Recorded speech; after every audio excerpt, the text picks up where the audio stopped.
चलिए chapter number second कह रहे हैं इलेक्टिव सर पता नहीं है, आप अपने कॉलेज में पता कर ही लीजिए कि इलेक्टिव सब्जेक्ट कौन कौन सा है आपका। ठीक है,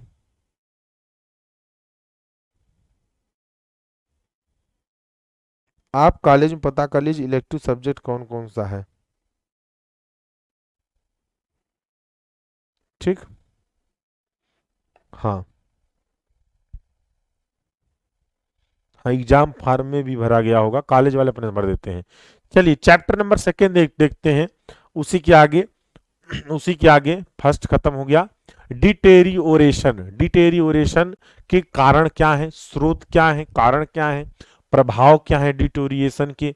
ठीक है, agencies causing deterioration, deterioration, sources causes effect. Chapter number second शुरू करते हैं। ठीक है, अब यहाँ पर एक एक चीजें देखिए, मैं टिक मार्क भी कर रखा हूँ कौन कौन सी चीजें पढ़नी है इसमें। ठीक है, इंग्लिश वाले नहीं देखिएगा, हिंदी में देखिएगा इसको, इंग्लिश में भी है थोड़ा बहुत। ठीक है, चलिए deterioration, introduction, what is deterioration, deterioration बताइए क्या होता है डिटेरियोरेशन, क्या चीज है ये। ठीक है, अपक्षय, अपक्षय क्या है, किसी भवन में उपयोग हुई सामग्री का समय के साथ साथ डीके या फिर डिटोरिएट, खराब हो जाना, वियर तथा टीयर हो जाना क्या कहलाता है, डिटेरियोरेशन कहलाता है, यानी अपक्षय कहलाता है। तो डिटेरियोरेशन क्या चीज है, अपक्षय होता है, यानी कि समय के साथ साथ क्या होगा, किसी भी सामग्री में या प्रोडक्ट में धीरे धीरे क्या होगा, खराबी आना, यानी डीके होना शुरू हो जाता है, धीरे धीरे टूटने लगेगा, धीरे धीरे वो किसी सर्विसेबल नहीं रहेगा। तो ऐसी सिचुएशन में क्या होता है, डिटेरियोरेशन होना शुरू हो जाता है, अपक्षय होना शुरू हो जाता है। ठीक है, या खराब हो जाने लगता है, या वियर या टीयर टूटने फूटने लगता है, इसको ही हम लोग क्या बोलते हैं, डिटेरियोरेशन बोलते हैं। डिटेरियोरेशन की परिभाषा के अनुसार अगर बात करें, डिटेरियोरेशन संरचना या इसके घटकों के डीके या ग्रेजुअल और निरंतर प्रक्रिया है जो उसको अनुपयोगी बना देती है। तो ये धीरे धीरे धीरे धीरे ग्रेजुअली, यानी धीरे धीरे जो है क्या होता है, कंटिन्यूअस, धीरे धीरे क्या होता है कि वो अनुपयोगी होना शुरू हो जाता है। यानी कि जैसे ये मैं मोबाइल यूज कर रहा हूं, तो मोबाइल क्या होगा, धीरे धीरे अनुपयोगी हो रहा है ना। एक बार लास्ट में ऐसा आएगा कि फेंक देंगे कि हाँ चलो इसको यूज ही नहीं करना है, खराब हो गया। यानी कि धीरे धीरे इसमें डिटेरियोरेशन होना शुरू हो गया है। ठीक है, एग्जाम फॉर्म के पैसे लिया था, कौन लिया था, हम। ये सब चीजें यार कॉलेज में पता करिए, कॉलेज चले जाया करो ना। हम्म, यार कहाँ से पढ़ रहे हो आप लोग, जो कॉलेज वाले सपोर्ट नहीं करते हैं, आपको परेशान करते हैं। डिटेरियोरेशन का मतलब समझ गए, कि जो डीके होता है, खराब होता है बिल्डिंग में, वही डिटेरियोरेशन कहलाता है। ठीक है, क्या कहलाता है, वही डिटेरियोरेशन कहलाता है। चलिए आइए देखते हैं आगे। जो जो चीजें मैं पढ़ाऊंगा उतने उतने इसमें से पढ़ना है, बाकी चीजें नहीं पढ़ना है। क्लासिफिकेशन ऑफ, ये देखिए classification of deterioration, classification of deterioration. ठीक है, हेडिंग डाल लीजिए इसी में, कोई लिया होगा, classification of, classification of, classification of deterioration, deterioration, oration.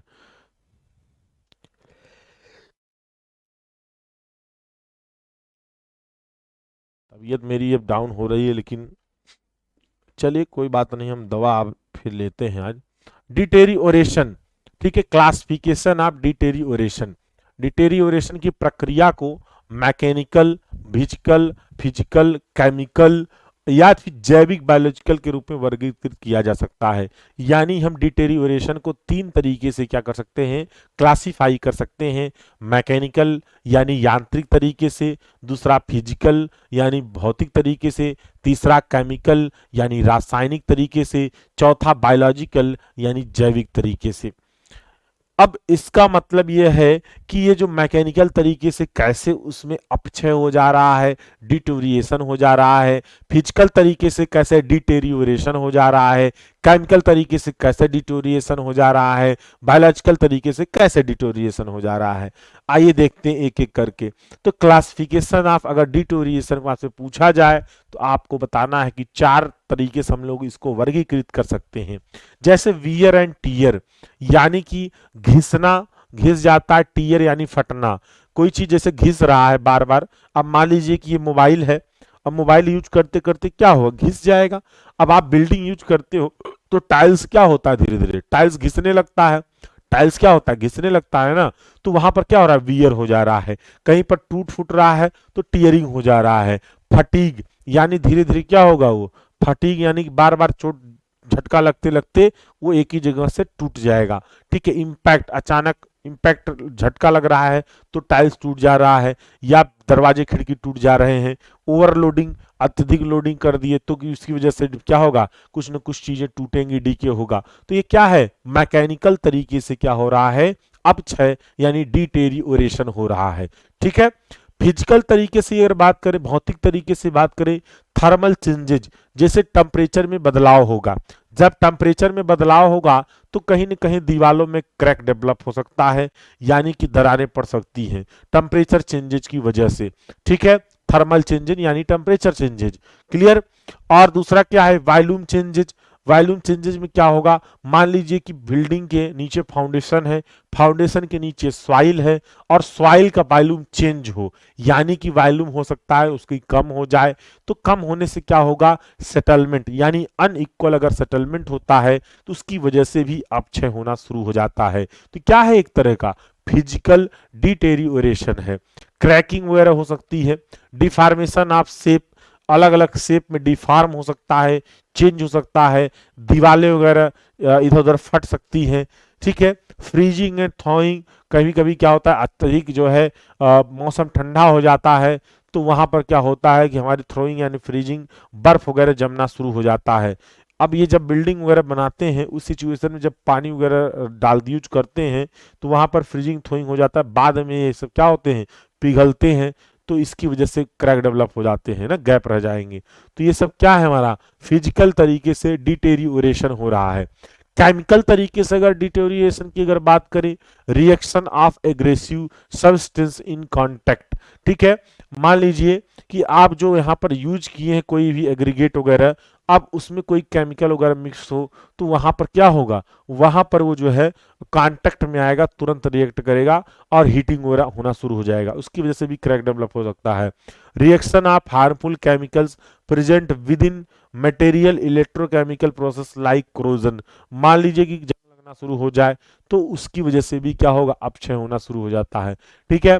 Biological में, बायोलॉजिकल ग्रोथ, अब देखिए बायोलॉजिकल ग्रोथ में अगर बात करें ना बच्चे, अब आप थोड़ा सा ध्यान दीजिएगा कि जो पुरानी बिल्डिंग कहीं पर नहीं घास फूस उग जाता है, देखे होंगे जड़ें निकल कर घुस जाती हैं बिल्डिंग्स में, इन सब की वजह से भी क्रैक डेवलप हो जाता है बिल्डिंग में, घास वगैरह जमना।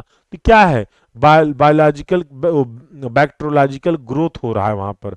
ठीक है। इसकी वजह से भी डिटेरियोरेशन होना होता है।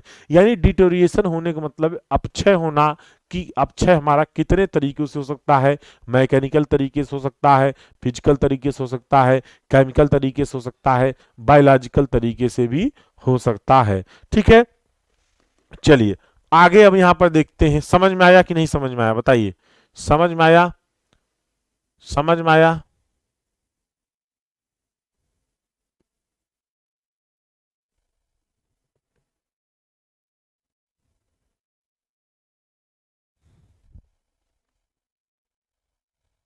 हम्म, एकदम समझ में आएगा यार, बहुत इजी चीजें हैं ये, बहुत इजी है, एकदम बहुत इजी है।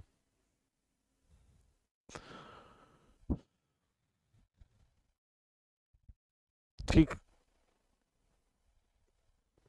डिटेरियोरेशन के कारक, factor causing deterioration, factor causing deterioration. ठीक है। Factor causing deterioration, factor causing deterioration. ठीक है। डिटेरियोरेशन क्या फैक्टर है, क्या कारक है डिटेरियोरेशन के। ठीक है, किसी संरचना स्ट्रक्चर की अपक्षय या डीके की प्रक्रिया एक बहुत जटिल घटना है। कि जटिल घटना है ही, जाहिर सी बात है, थोड़ा सा जटिल है। संरचना की गिरावट एकल या कई कारकों के संयोजन के कारण हो सकती है। तो ये जो डिटेरियोरेशन हो रहा है, इसके कई कारण हो सकते हैं। डिटेरियोरेशन की प्रक्रिया की शुरुआत के लिए जिम्मेदार विभिन्न कारक हैं। आखिर ऐसे कौन कौन से कारक हैं जिनकी वजह से डिटेरियोरेशन होना शुरू हो जा रहा है। आई बात समझ में, कि कौन से ऐसे कारक हैं। तो पहला जो कारक है ह्यूमन एस्पेक्ट यानी मानवीय कारक। तो मानवीय कारक की वजह से, अभी सबको हम डिटेल्स में देखेंगे, अभी सिर्फ यहां पर नाम जान रहे हैं। ठीक है, मानवीय कारक की वजह से भी क्या हो सकता है, हमारा डिटेरियोरेशन हो सकता है।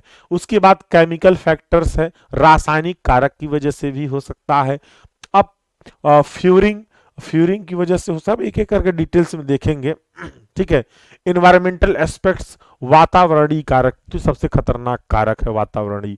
ठीक है, फायर हजार्ड्स, फॉल्टी डिजाइन यानी दोषपूर्ण डिजाइन, फॉल्टी कंस्ट्रक्शन दोषपूर्ण construction, faulty material, faulty material की वजह से होगा भाई, अच्छा मटेरियल आप नहीं दे रहे हैं तो डिटोरिएशन हो ही सकता है ना। मान लीजिए ईंट यूज किए, अब ईंट अच्छी प्रकार से पकी हुई ईंटें नहीं है तो वहां पर लोना लगना शुरू हो जाता है। ठीक है, faulty system of maintenance, maintenance system उपयुक्त न होना। ठीक है, अगर सही तरीके से आप मेंटेनेंस नहीं कर रहे हैं तो बार बार डिटेरियोरेशन होना शुरू रहेगा। ठीक है, इन अप्रोप्रिएट क्लीनिंग, क्लीनिंग सही से ना होना, अगर आप सही प्रकार से क्लीनिंग नहीं कर रहे हैं तो इसकी वजह से भी डिटेरियोरेशन हो सकता है।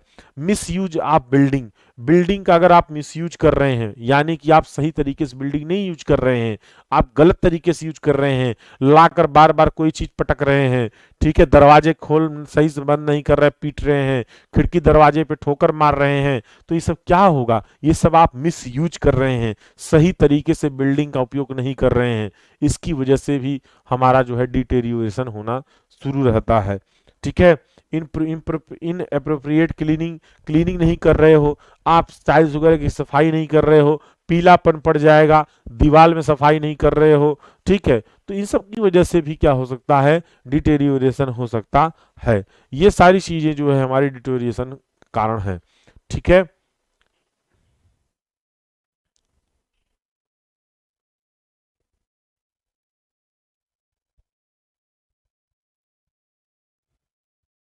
ह्यूमन एस्पेक्ट्स, विभिन्न मानवीय कारक, अ, मानवीय कारक यानी ह्यूमन एस्पेक्ट्स। तो विभिन्न, हम ऐसे ही बता देते हैं, आप लोग लिख लीजिएगा चाहे।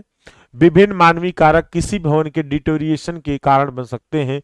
उदाहरण के तौर पर देखें, मेंटेनेंस स्टाफ में मेंटेनेंस कल्चर की कमी।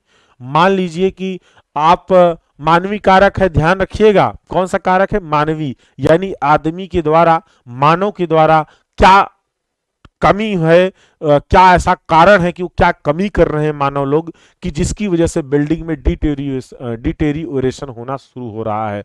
अब आप जरा सोचिए कि जैसे मान लो एग्जांपल के तौर पर बात करें, जो मेंटेनेंस स्टाफ है, मेंटेनेंस स्टाफ में मेंटेनेंस कल्चर की कमी, मान लीजिए उसको मेंटेनेंस करना आता ही ना हो सही तरीके से।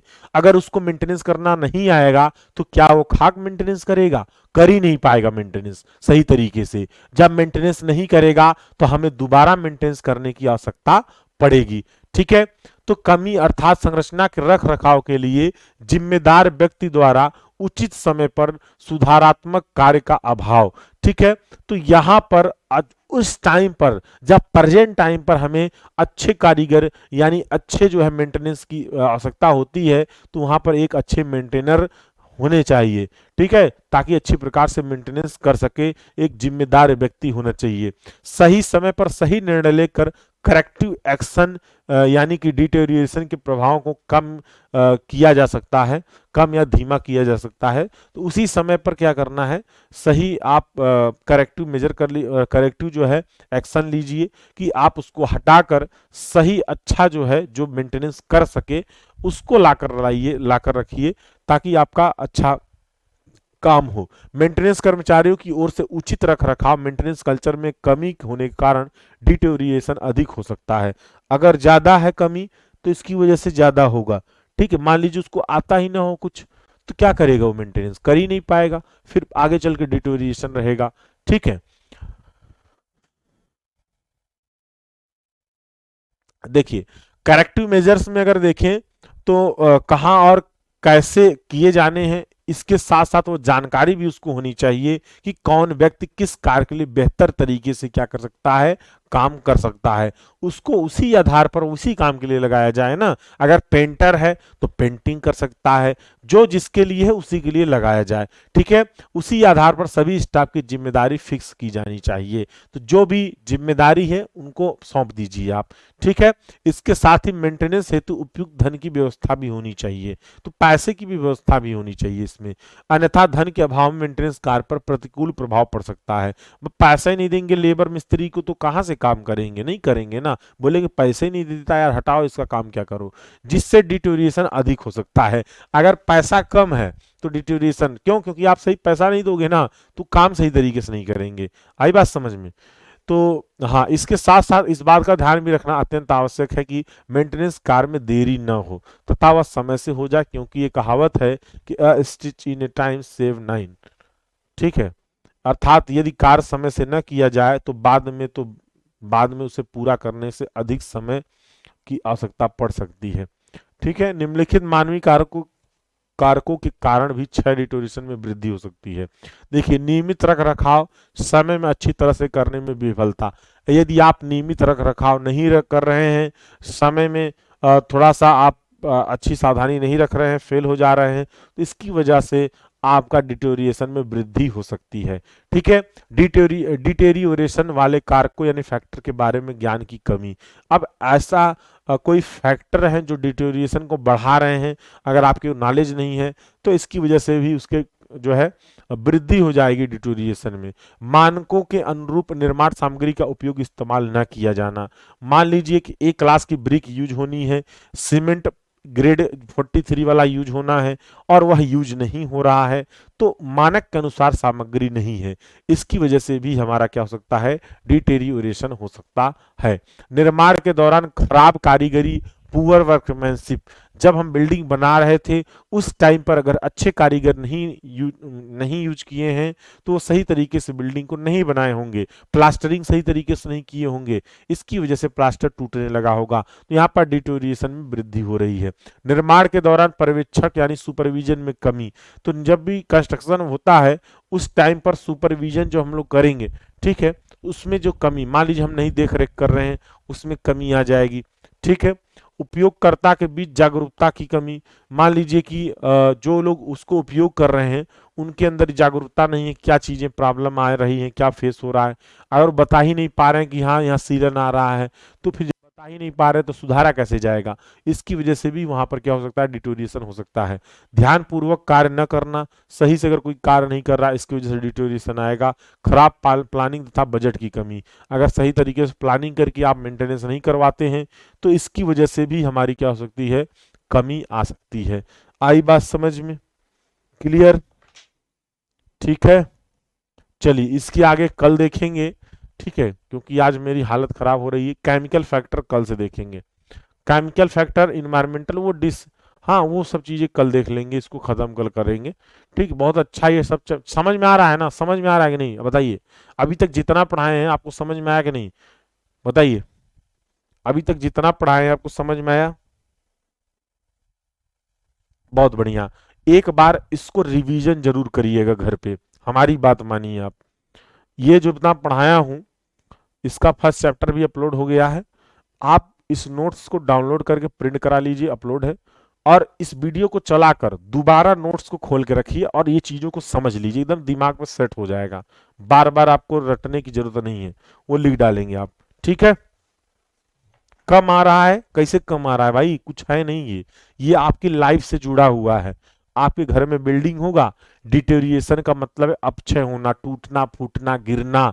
ठीक है, खिड़की टूट जाना, शीशा टूट जाना, प्लास्टर गिर जाना, पेंट छूट जाना, ये सब क्या है, अपक्षय हो रहा है, डिटेरिएशन हो रहा है। ठीक, 4 बजे से क्लास प्लम्बिंग की है, प्लम्बिंग की। हाँ, प्लम्बिंग की क्लास लेंगे, उनमें भी आप थोड़ा पढ़ा दें, शुरुआत कर दें। तबीयत थोड़ा नॉर्मल है, लेकिन फिर भी क्लास हम कंटिन्यूस करेंगे, कोई गैप नहीं। ठीक। हाँ, 4 बजे से उनको बता दीजिए। प्लम्बिंग सर्विसेज, जो लोग यहाँ पर हैं प्लम्बिंग सर्विसेज नहीं आप पढ़ना चाहते हो, आ जाए प्लम्बिंग सर्विसेज 5-4 बजे से। आधा घंटा पढ़ाएंगे बस, ज़्यादा नहीं।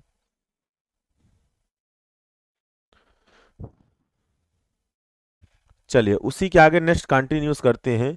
जो लोग, ठीक है, जो लोग प्लम्बिंग वाले हैं वो लोग अभी 3 बजे से पढ़ेंगे। एनालिसिस ऑफ स्ट्रक्चर में दो ज़्यादा लोग नहीं होंगे, आप लोग बुक ले लीजिएगा, बुक से पढ़ लीजिए एनालिसिस ऑफ स्ट्रक्चर। अगर अगर पॉसिबल हो आपके यहाँ प्लम्बिंग ही लेना या रिपेयर ही लेना, तो प्लम्बिंग रिपेयर लेके पढ़िए, वो ज़्यादा इजी सब्जेक्ट है।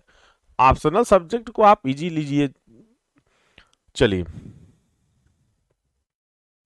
तो मानवीय कारक हो गया था। केमिकल यानी रासायनिक कारक ये नहीं आपका हुआ था।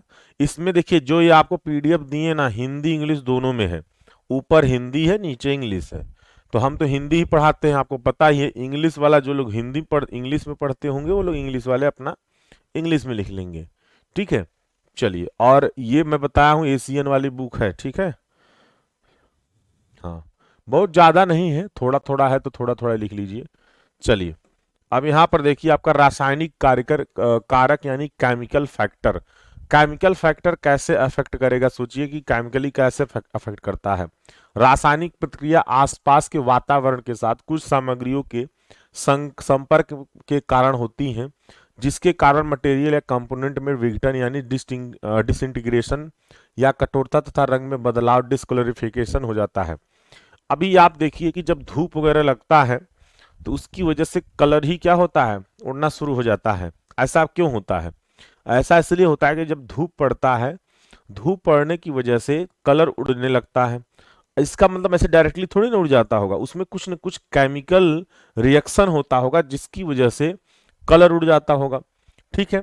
अब कभी कभी मॉइस्चर, वातावरण क्या होता है, मॉइस्चर रहता है, जैसे इस समय क्या है, मॉइस्चर है वातावरण में, तो जिसकी वजह से ना जंग भी लगने लगता है। जो हमारे घरों में जो हमारे दरवाजे खिड़कियां हैं उसमें अगर लोहे के कुछ भी लगे हैं पार्ट, तो धीरे धीरे मॉइस्चर के अफेक्ट में आकर वो जो है खराब होने शुरू हो जाते हैं। तो क्या हो रहा है, ये केमिकल फैक्टर ही तो है जो कि अफेक्ट कर रहा है डिटेरिएशन के। तो अगर, ठीक है, तो जंग वगैरह आसपास में एक धातुओं में लग जाता है, ये सारी चीजें होती हैं।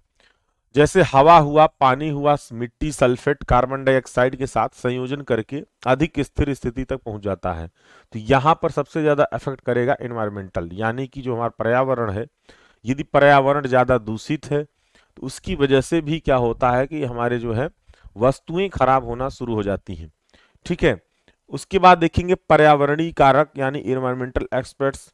तो सेम वही चीज यहाँ पर भी थी कि केमिकल जो हमारा वायुमंडलीय प्रभाव था उसकी वजह से वो केमिकली क्या कर रहा था कि हमारे वस्तुओं के साथ रिएक्ट करके तब जाकर वहां पर अपक्षय होना शुरू हो रहा था। लेकिन यहाँ पर पर्यावरणीय कारक में भी सेम वही चीज है।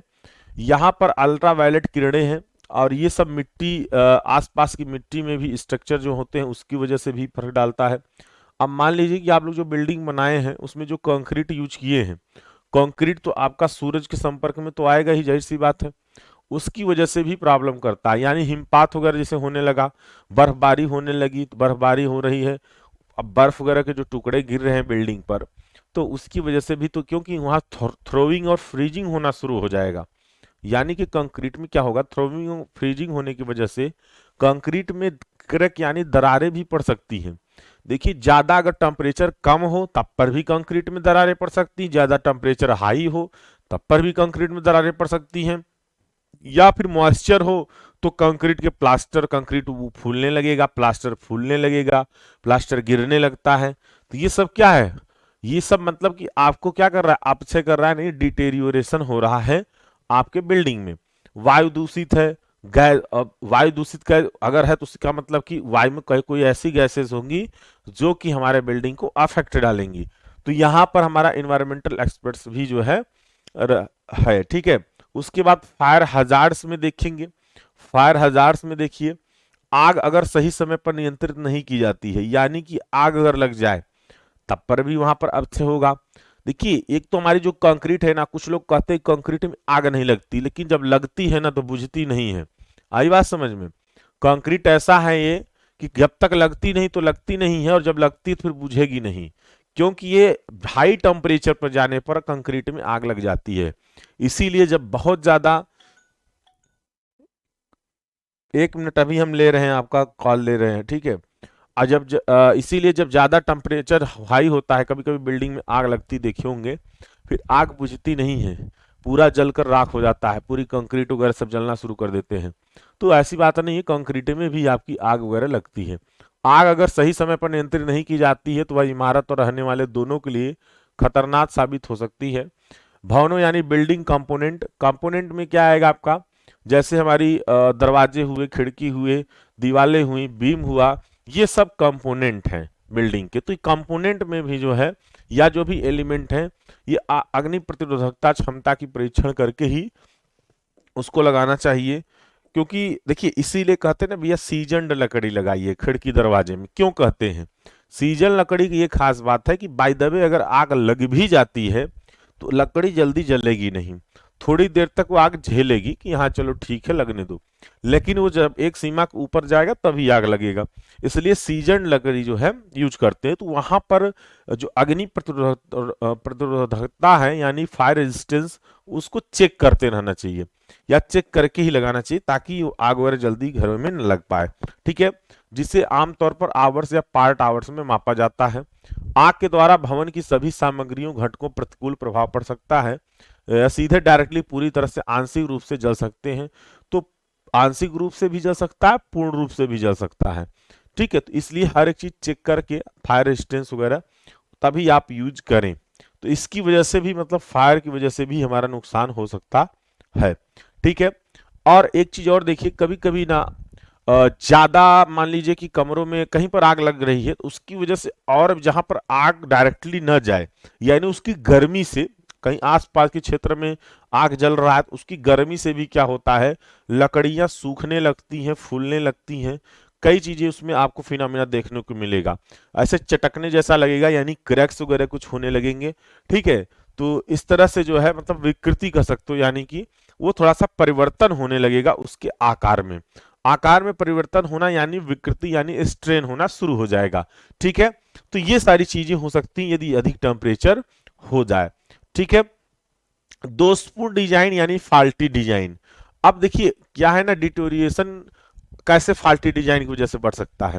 देखिए कभी कभी इंजीनियर जो है थोड़ा पढ़ा लिखा कम होता है, तो इंजीनियर बन जाता है, जैसे आप जैसे कुछ इसमें से बन जाएंगे, आज झूठे वो डिजाइन कर दिए बिल्डिंग की, अब फाल्टी डिजाइन हो गई ना, यानी डिजाइन प्रॉपर वे में अच्छी तरीके से नहीं की गई, और बाद में वो क्या करेगा, नुकसान पहुंचा देगा, ठीक है। बाद में क्या करेगा, वो नुकसान पहुंचाएगी, क्या कि जहां पर जैसे अभी कुछ ऐसी डिजाइन कर दिए जो प्रेजेंट टाइम या आगे फ्यूचर में चल के उसका कोई महत्व नहीं है।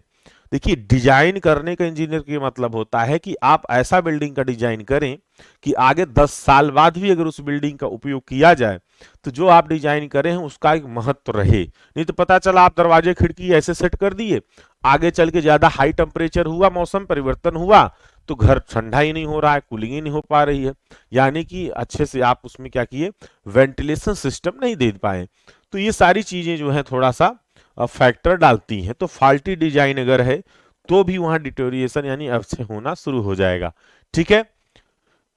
चलिए आगे हम यहाँ पर देखते हैं दोषपूर्ण निर्माण या बनावट, फाल्टी कंस्ट्रक्शन। अगर कंस्ट्रक्शन किया गया है तो वहां पर भी अगर सही तरीके से कंस्ट्रक्शन नहीं हो रहा, जैसे इंजीनियरिंग की दृष्टि से अगर देखें तो जिस तरह की कंक्रीट यूज करनी है, क्या रेशियो रखना है, ये सारी चीजें अगर नहीं की गई हैं प्रॉपर वे में, ठीक है, मिक्सिंग अगर नहीं की गई है, प्लास्टरिंग करते समय फिनिशिंग नहीं सही से की गई है, तो ये इसकी वजह से क्या होगा, मॉइस्चर आएगा फिर, ठीक है। तो प्रॉपर वे में अगर कंस्ट्रक्शन नहीं किया गया है तो इसकी वजह से भी क्या हो सकता है, हमारा अपक्षय यानी डिटोरिएशन हो सकता है, ठीक है। दोषपूर्ण निर्माण के कारण डिटोरिएशन अधिक हो सकता है, जिससे कई कारण हैं, जैसे कि निर्माण की अवधि में सही प्रकार की देखभाल यानी सुपरविजन न किया जाना।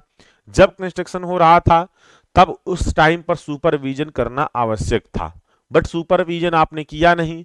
जब सुपरविजन नहीं करोगे तो जो कंस्ट्रक्शन करवा रहा है वो तो ठेकेदार है, वो अपनी मनमानी गिट्टी यूज करेगा, बालू यूज करेगा, सीमेंट यूज करेगा, तो उतने अच्छे तरीके से वह कंस्ट्रक्शन वर्क नहीं कर पाएगा। तो सुपरविजन आपको करना चाहिए था, अगर नहीं किए हो तो क्या होगा, फाल्टी कंस्ट्रक्शन कहा जाएगा। यानी प्रॉपर मॉनिटरिंग का अभाव अगर है, या बिल्डिंग का सही स्पेसिफिकेशन या ड्राइंग के अनुसार बिल्डिंग नहीं बनाई गई है, तो आपका क्या होगा, दोषपूर्ण है वो। इसका मतलब है कि वहां पर आपका अपक्षय होना शुरू होगा, यानी कि डिटोरिएशन होगा ही होगा। ठीक है, तो ये डिटोरिएशन का कारण बन सकते हैं। डिटोरिएशन का विभिन्न बिल्डिंग पदार्थों पर प्रभाव, तो इसको पढ़ने से पहले आप लोग क्या प्रॉब्लम है उसको देख लेते हैं। गुड आफ्टरनून सर, आप ऐप टैबलेट में चलेगा जी?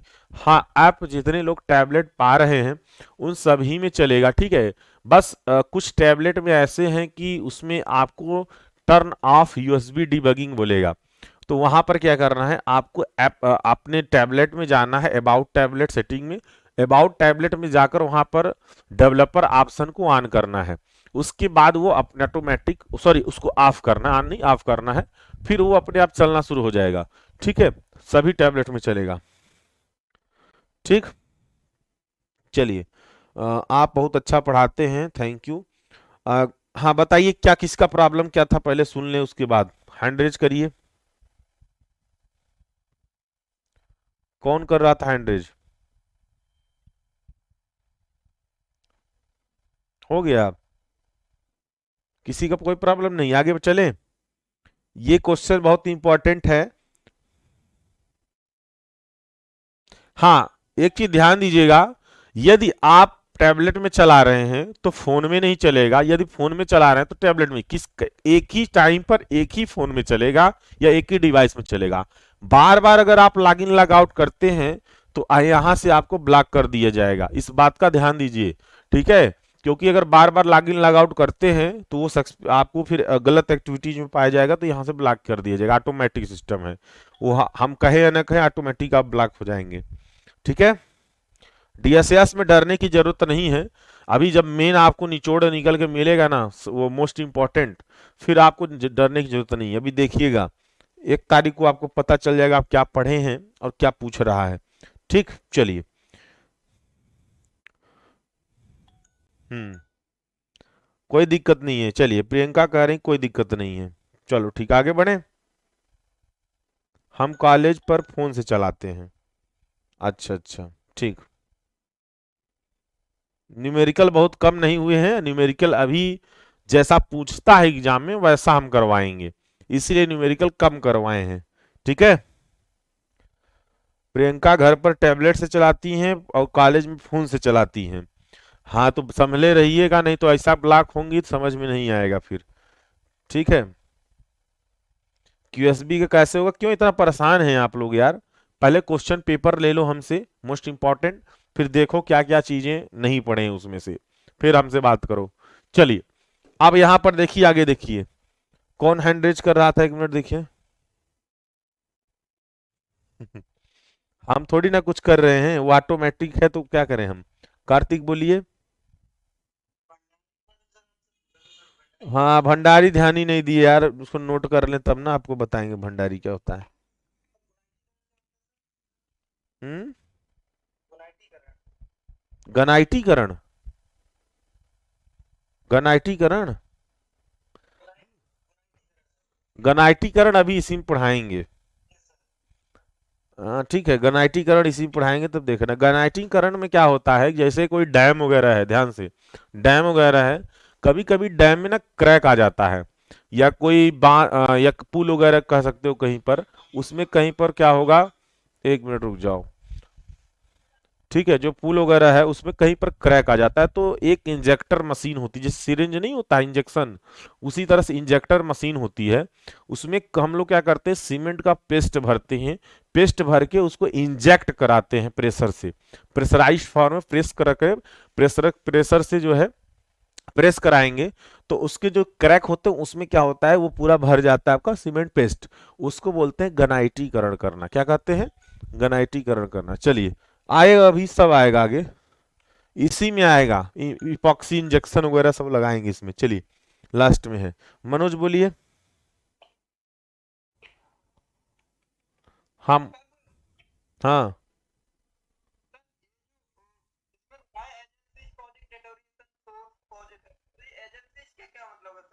कौन सा कहाँ पर है एजेंसीज कॉजिंग डिटोरिएशन कहाँ से पढ़ लिए और चैप्टर में लिखा था क्या ये वाला ये एजेंसीज मतलब स्रोत जहां से आ रहा है कैसे आ रहा है डिटोरिएशन कैसे हो रहा है स्रोत है वही है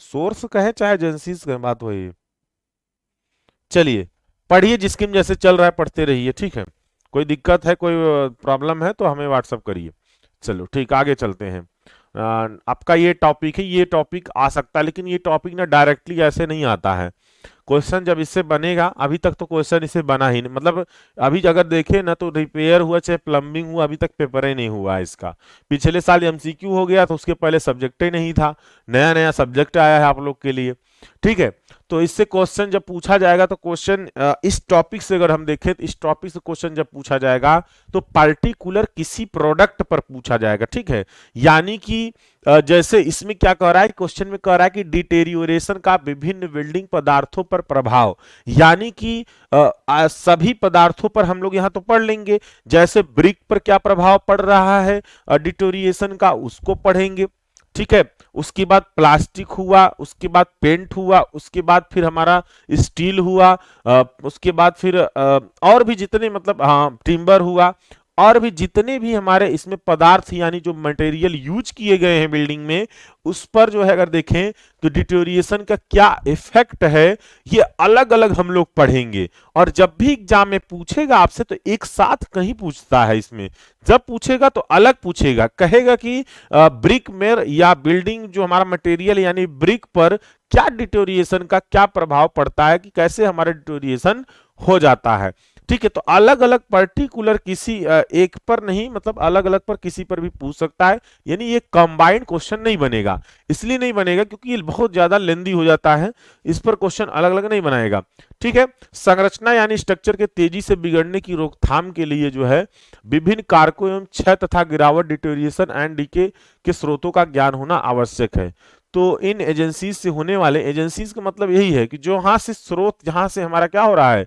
डिटोरिएशन आना शुरू हो रहा है ठीक है से बचाव हेतु इन एजेंसीज के कारक तथा प्रभाव की पर्याप्त जानकारी होना भी आवश्यक है तो यहाँ पर जो है ability of stand the effect of climate जलवायु के प्रभाव की झेलने की क्षमता होनी चाहिए ठीक है ये सब कारक हैं ठीक डिजाइन किए गए फंक्शन को पूरा करने की क्षमता होनी चाहिए आसपास की सामग्री के साथ प्रतिक्रिया होनी चाहिए रखरखाव प्रतिस्थापन में जो है आसानी होनी चाहिए तो ये सारी चीजें हैं बट यहाँ से ऐसे क्वेश्चंस नहीं बनेंगे जब बनेगा ये क्वेश्चन बनेगा देखिए ब्रिक एंड क्ले प्रोडक्ट अब इसमें कैसे डिटोरिएशन हो जा रहा है यही क्वेश्चन पूछेगा पूछेगा कि क्ले पर कैसे डिटोरिएशन हो रहा है इसके बारे में आप लिखिए या समझाइए या वर्णन करिए ऐसे ही अपना अपना भी आएगा आगे प्लास्टिक आएगा पेंट आएगा टिम्बर आएगा स्टील आएगा अलग अलग प्रोडक्ट आएगा ठीक है तो एक एक करके प्रोडक्ट को समझिए रहिएगा और नोट्स बना लीजिएगा इसको ठीक चलिए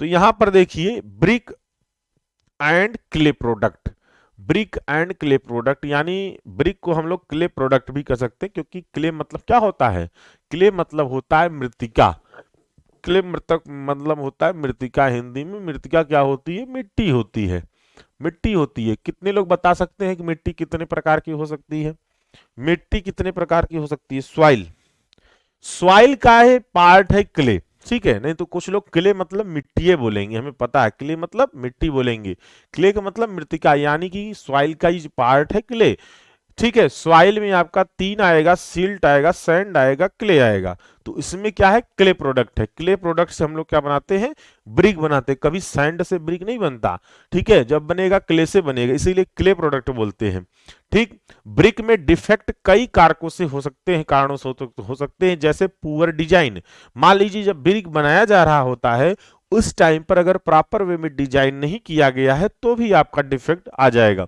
पुअर स्पेसिफिकेशन स्पेसिफिकेशन का मतलब क्या होता है इसको समझिए जरा कहीं पर भी अगर किसी भी बिल्डिंग में कोई भी प्रोडक्ट तैयार किया जा रहा हो, यदि वहां पर स्पेसिफिकेशन की बात कही जा रही हो, तो यानी कि उसके बनाने से लेकर जब तक प्रोडक्ट तैयार ना हो जाए तब तक जो सारा प्रोसेस हम लोग करते चले जाते हैं वो किसी स्पेसिफिकेशन के तहत करते हैं। यानी कि कितना उसमें पानी मिलाना है, उसको किस प्रकार से मिक्सिंग करना है मिट्टी को, ये सब क्या है, स्पेसिफिकेशन है। यानी कि अगर उसमें कहा गया है कि इसको आधे घंटे तक मिक्स करिए या 20 मिनट तक मिक्स करिए, तो क्या है वो हमारा स्पेसिफिकेशन कहा जाएगा। यानी कि मिट्टी को जब भी ब्रिक बनाएंगे तो मिट्टी को क्या है, स्पेसिफिकेशन के अनुसार मिक्सिंग करना है, फिर उसको क्या करना है, अच्छे से उसको जो है प्रोडक्ट तैयार करेंगे, फिर उसको स्पेसिफिकेशन के तहत हम लोग उसको हीट करेंगे, यानी कि उसको गर्म करेंगे, पकाएंगे। अब पकाने का भी कोई टेम्परेचर होगा, जैसे 1400 डिग्री से 1500 डिग्री के बीच टेम्परेचर पर उसको पकाया जाता है ईंट को। तो ये सब स्पेसिफिकेशन के अनुसार काम किया जाता है। तो यानी कि अगर पुअर स्पेसिफिकेशन है तब पर भी हमारे ब्रिक में डिफेक्ट आ जाएगा। मान लीजिए कि 1400 डिग्री टेम्परेचर पर उसको पकाना था, अब 1300 पर पकाया गया, तो यानी उतनी अच्छी उसमें स्ट्रेंथ नहीं आ पाएगी। ठीक है, यूज ऑफ सब स्टैंडर्ड मटेरियल। अब मान लीजिए जो मटेरियल आप यूज किए हैं उसमें अच्छी प्रकार का मटेरियल नहीं यूज किए हैं, यानी जो सॉइल यूज किए हैं, हो सकता है कुछ सैंडी सॉइल यूज कर लिए हो, लोमी सॉइल यूज कर लिए हो, तो आपको लोमी सॉइल, सैंडी सॉइल, इस तरह के सॉइल नहीं उपयोग करना है। आपको क्या उपयोग करना है, क्ले जैसे जो है सॉइल उपयोग करना है। ठीक है, पुअर स्टैंडर्ड्स ऑफ वर्कमैनशिप। अब मान लीजिए कि जो उसको बना रहा है, जो ब्रिक बना रहा है, वो कौन बनाएगा, कोई लेबर या श्रमिक ही बनाता है ना। तो वह जब लेबर बनाएगा तो इसका मतलब अगर उसके अंदर क्वालिटी नहीं है, सही तरीके से वह बनाना नहीं जानता है, तो क्या होगा, पुअर वर्कमैनशिप हो जाएगा। यानी वो सही तरीके से जानता ही नहीं, जानकारी नहीं, तो कैसे वो अच्छी तरीके से बनाएगा। तो इन सब की वजह से क्या होता है, ब्रिक में डिफेक्ट आ सकते हैं। तो जब भी एग्जाम में लिखना है कि डिफेक्ट, देखिए एक तरह का डिफेक्ट ही क्या है, डिटेरियोरेशन है। भाई डिफेक्ट की ही वजह से डिटेरिएशन होगा, क्योंकि अगर वो क्रैक हो जाएगा, टूट जाएगा, तो क्या है, अपक्षय ही तो कहलाएगा वो। तो ये सारी चीजें अगर हैं उसके अंदर ऐसी की गई हैं, तो इसका मतलब है कि वो आगे चल के डिटेरिएशन होना उसमें स्वाभाविक सी बात है। ठीक है, पुरानी ब्रिक में एक समस्या क्या आती है, जैसे कभी ब्रिक यूज किया गया, 10 साल बीत गया, 20 साल बीत गया, 25 साल बीत गया, यानी कुछ वर्ष जब बीत जाता है तो उस ब्रिक में क्या होता है, फ्रॉस्ट अटैक या फिर डैमेज होने लगता है। कैसे, देखिए ये लोना लगना जानते होंगे, गांव की भाषा में बोलते हैं लोना लगना। धीरे धीरे ईंट क्या होता है, पाउडर फॉर्म में आके वो धीरे धीरे झड़ना शुरू हो जाता है नीचे, और फिर वो क्या होता है, धीरे धीरे वो जब झड़ेगा तो पूरा पूरा आधा आधा ब्रिक ही पूरा ऐसे झड़ जाता है। वो क्या होता है, फ्रॉस्ट अटैक, यानी कि वो जो है उसमें डैमेजिंग होना शुरू होता है। ये क्यों होता है, ये हमेशा अगर मॉइस्चर किसी भी ब्रिक में लगा रहे, कुछ दिन तक अगर मॉइस्चर लगा रहता है तो धीरे धीरे वो झड़ना शुरू हो जाता है। ठीक है, तो डैमेज होता है। यह समस्या फायरिंग प्रक्रिया के समय अंडरबर्न रह गई ब्रिक भी में भी उत्पन्न हो सकती है। अंडरबर्न का मतलब यह है कि जितना ब्रिक को बर्न होना चाहिए, पकना चाहिए, अगर सही तरीके से ब्रिक नहीं पका है तो ये फ्रॉस्ट अटैक बहुत जल्दी होना शुरू हो जाता है। ठीक है, क्लियर। ब्रिक की फ्रॉस्ट अटैक से प्रतिरोधक क्षमता उसके पोर स्ट्रक्चर, यानी ब्रिक में फाइन पोर्स का प्रतिशत, यानी कि जो मॉइस्चर कब वो ज्यादा गेन करेगा, कोई भी जो हमारा ईंट है मॉइस्चर कब ज्यादा गेन करेगा, जब उनके अंदर छिद्र अधिक होंगे। उनके अंदर छिद्र कब अधिक होंगे, यानी कि वह सही तरीके से कंपैक्टिंग नहीं किया गया होगा या फिर वह गूथा नहीं गया होगा सही तरीके से, तो उनके पार्टिकल क्या है, सही तरीके से सैचुरेटेड नहीं है। जब पार्टिकल सैचुरेटेड नहीं होंगे, आपस में पार्टिकल एक दूसरे की ओर आकर्षित नहीं करेंगे तो चिपकेंगे नहीं, और जब चिपकेंगे नहीं तो उनके बीच में, पार्टिकल के बीच में वैट्स रह जाएंगे, जिसकी वजह से क्या होगा कि वो छिद्र बने हुए दिखाई देंगे। और फिर जब सूखता है ईंट तो वहां पर पोर्स यानी कि छिद्र बन जाते हैं, और छिद्र बन जाने की वजह से ईंट ज्यादा क्या करेगा, मॉइस्चर एब्जॉर्ब करेगा। ज्यादा मॉइस्चर अगर एब्जॉर्ब कर रहा है ईंट, तो इसका मतलब है, स्वाभाविक सी बात है, आज नहीं आज के 10 साल बाद क्या होगा, ईंट में लोना लगना शुरू हो जाएगा, यानी फ्रॉस्ट अटैक होना शुरू हो जाएगा, और धीरे धीरे ईंट क्या करेगा, अब जो है और झड़ते हुए मतलब गिरेगा और फिर वो खत्म हो जाएगा, काम खत्म उसका। ठीक है, तो ये समस्या फायरिंग प्रक्रिया के समय, ओ सॉरी, ये जो है फाइन पोर्स यानी कि प्रतिशत यानी कम से कम जो है छिद्र होना चाहिए पर निर्भर करती है। अधिक नम ब्रिक वर्क यानी फ्रीजिंग तथा ब्रिक में फ्रॉस्ट अटैक को बढ़ावा देते हैं। ज्यादा अगर फ्रीजिंग है यानी कि अगर उसमें नमी ज्यादा है तो जो स्वाभाविक सी बात है, मैं बता दी आपको, फ्रॉस्ट अटैक होगा ही होगा। ठीक है, तो इसका मतलब है कि जब भी आप ब्रिक यूज करिए अपने लाइफ में, फर्स्ट क्लास ब्रिक यूज करिए। फर्स्ट क्लास ब्रिक जो है उसकी जो मॉइस्चर है यानी वाटर एब्जॉर्प्शन बहुत कम होती है, पानी बहुत कम सोखता है वह ईंट। जो ईंट पानी जितना कम सोखेगा उतना ही अच्छा ईंट माना जाएगा। आई बात समझ में? चलिए, ब्रिक की फ्रॉस्ट अटैक से प्रतिरोधक क्षमता, ये तो मैंने करा दिया, आपको बता दिया। और जब पानी बर्फ में तब्दील होता है तो उसकी वॉल्यूम में लगभग 9% की वृद्धि होती है। ये तो पता ही होगा आप लोग को। ये नहीं पता होगा कितना प्रतिशत वृद्धि होती, बट ये पता होगा कि वृद्धि होती है, क्योंकि कुछ लोग पानी पीते होंगे। यहाँ 24%, ये तो आपका फर्स्ट क्लास ब्रिक का नहीं है। फर्स्ट क्लास ब्रिक का मॉइस्चर एब्जॉर्प्शन बताइए कितना होता है? First class, second class, third class, first class, second class, third class, बताइए कितना है मास्टर वाटर एब्जॉर्प्शन? देखते हैं कौन बताता है। फर्स्ट क्लास का बताइए पहले। जितेंद्र सही बता रहे हैं, सत्यम सिंह सही बता रहे हैं, बाकी इंद्रदेव कहां से पढ़ के आए? फॉरेन से। 15% कहां से पढ़ लिए? फर्स्ट क्लास का 20% है, सेकंड क्लास का 22% है, थर्ड क्लास का 25% है। इससे अधिक वाटर एब्जॉर्प्शन नहीं होना चाहिए। ठीक है, अगर इससे अधिक है, इससे अधिक है तो आप रिजेक्ट कर दीजिए ईंट को। ठीक है, ईंटें मत खरीदिए, पैसे मत दीजिए। ठीक है, फर्स्ट क्लास ब्रिक का 20% वाटर एब्जॉर्प्शन, इससे अधिक नहीं होना चाहिए। सेकंड क्लास का 22% से अधिक नहीं होना चाहिए। थर्ड क्लास का 25% से अधिक नहीं होना चाहिए। ठीक है, हाँ, क्लियर। चलिए, अब आगे यहां पर देखते हैं। अब आगे यहां पर देखते हैं। अब देखिए यहां पर जो बात ये हो रही है कि जो पानी का, अगर पानी फ्रीजिंग हो रहा है तो कितना परसेंट उसका जो है वॉल्यूम इंक्रीज होगा?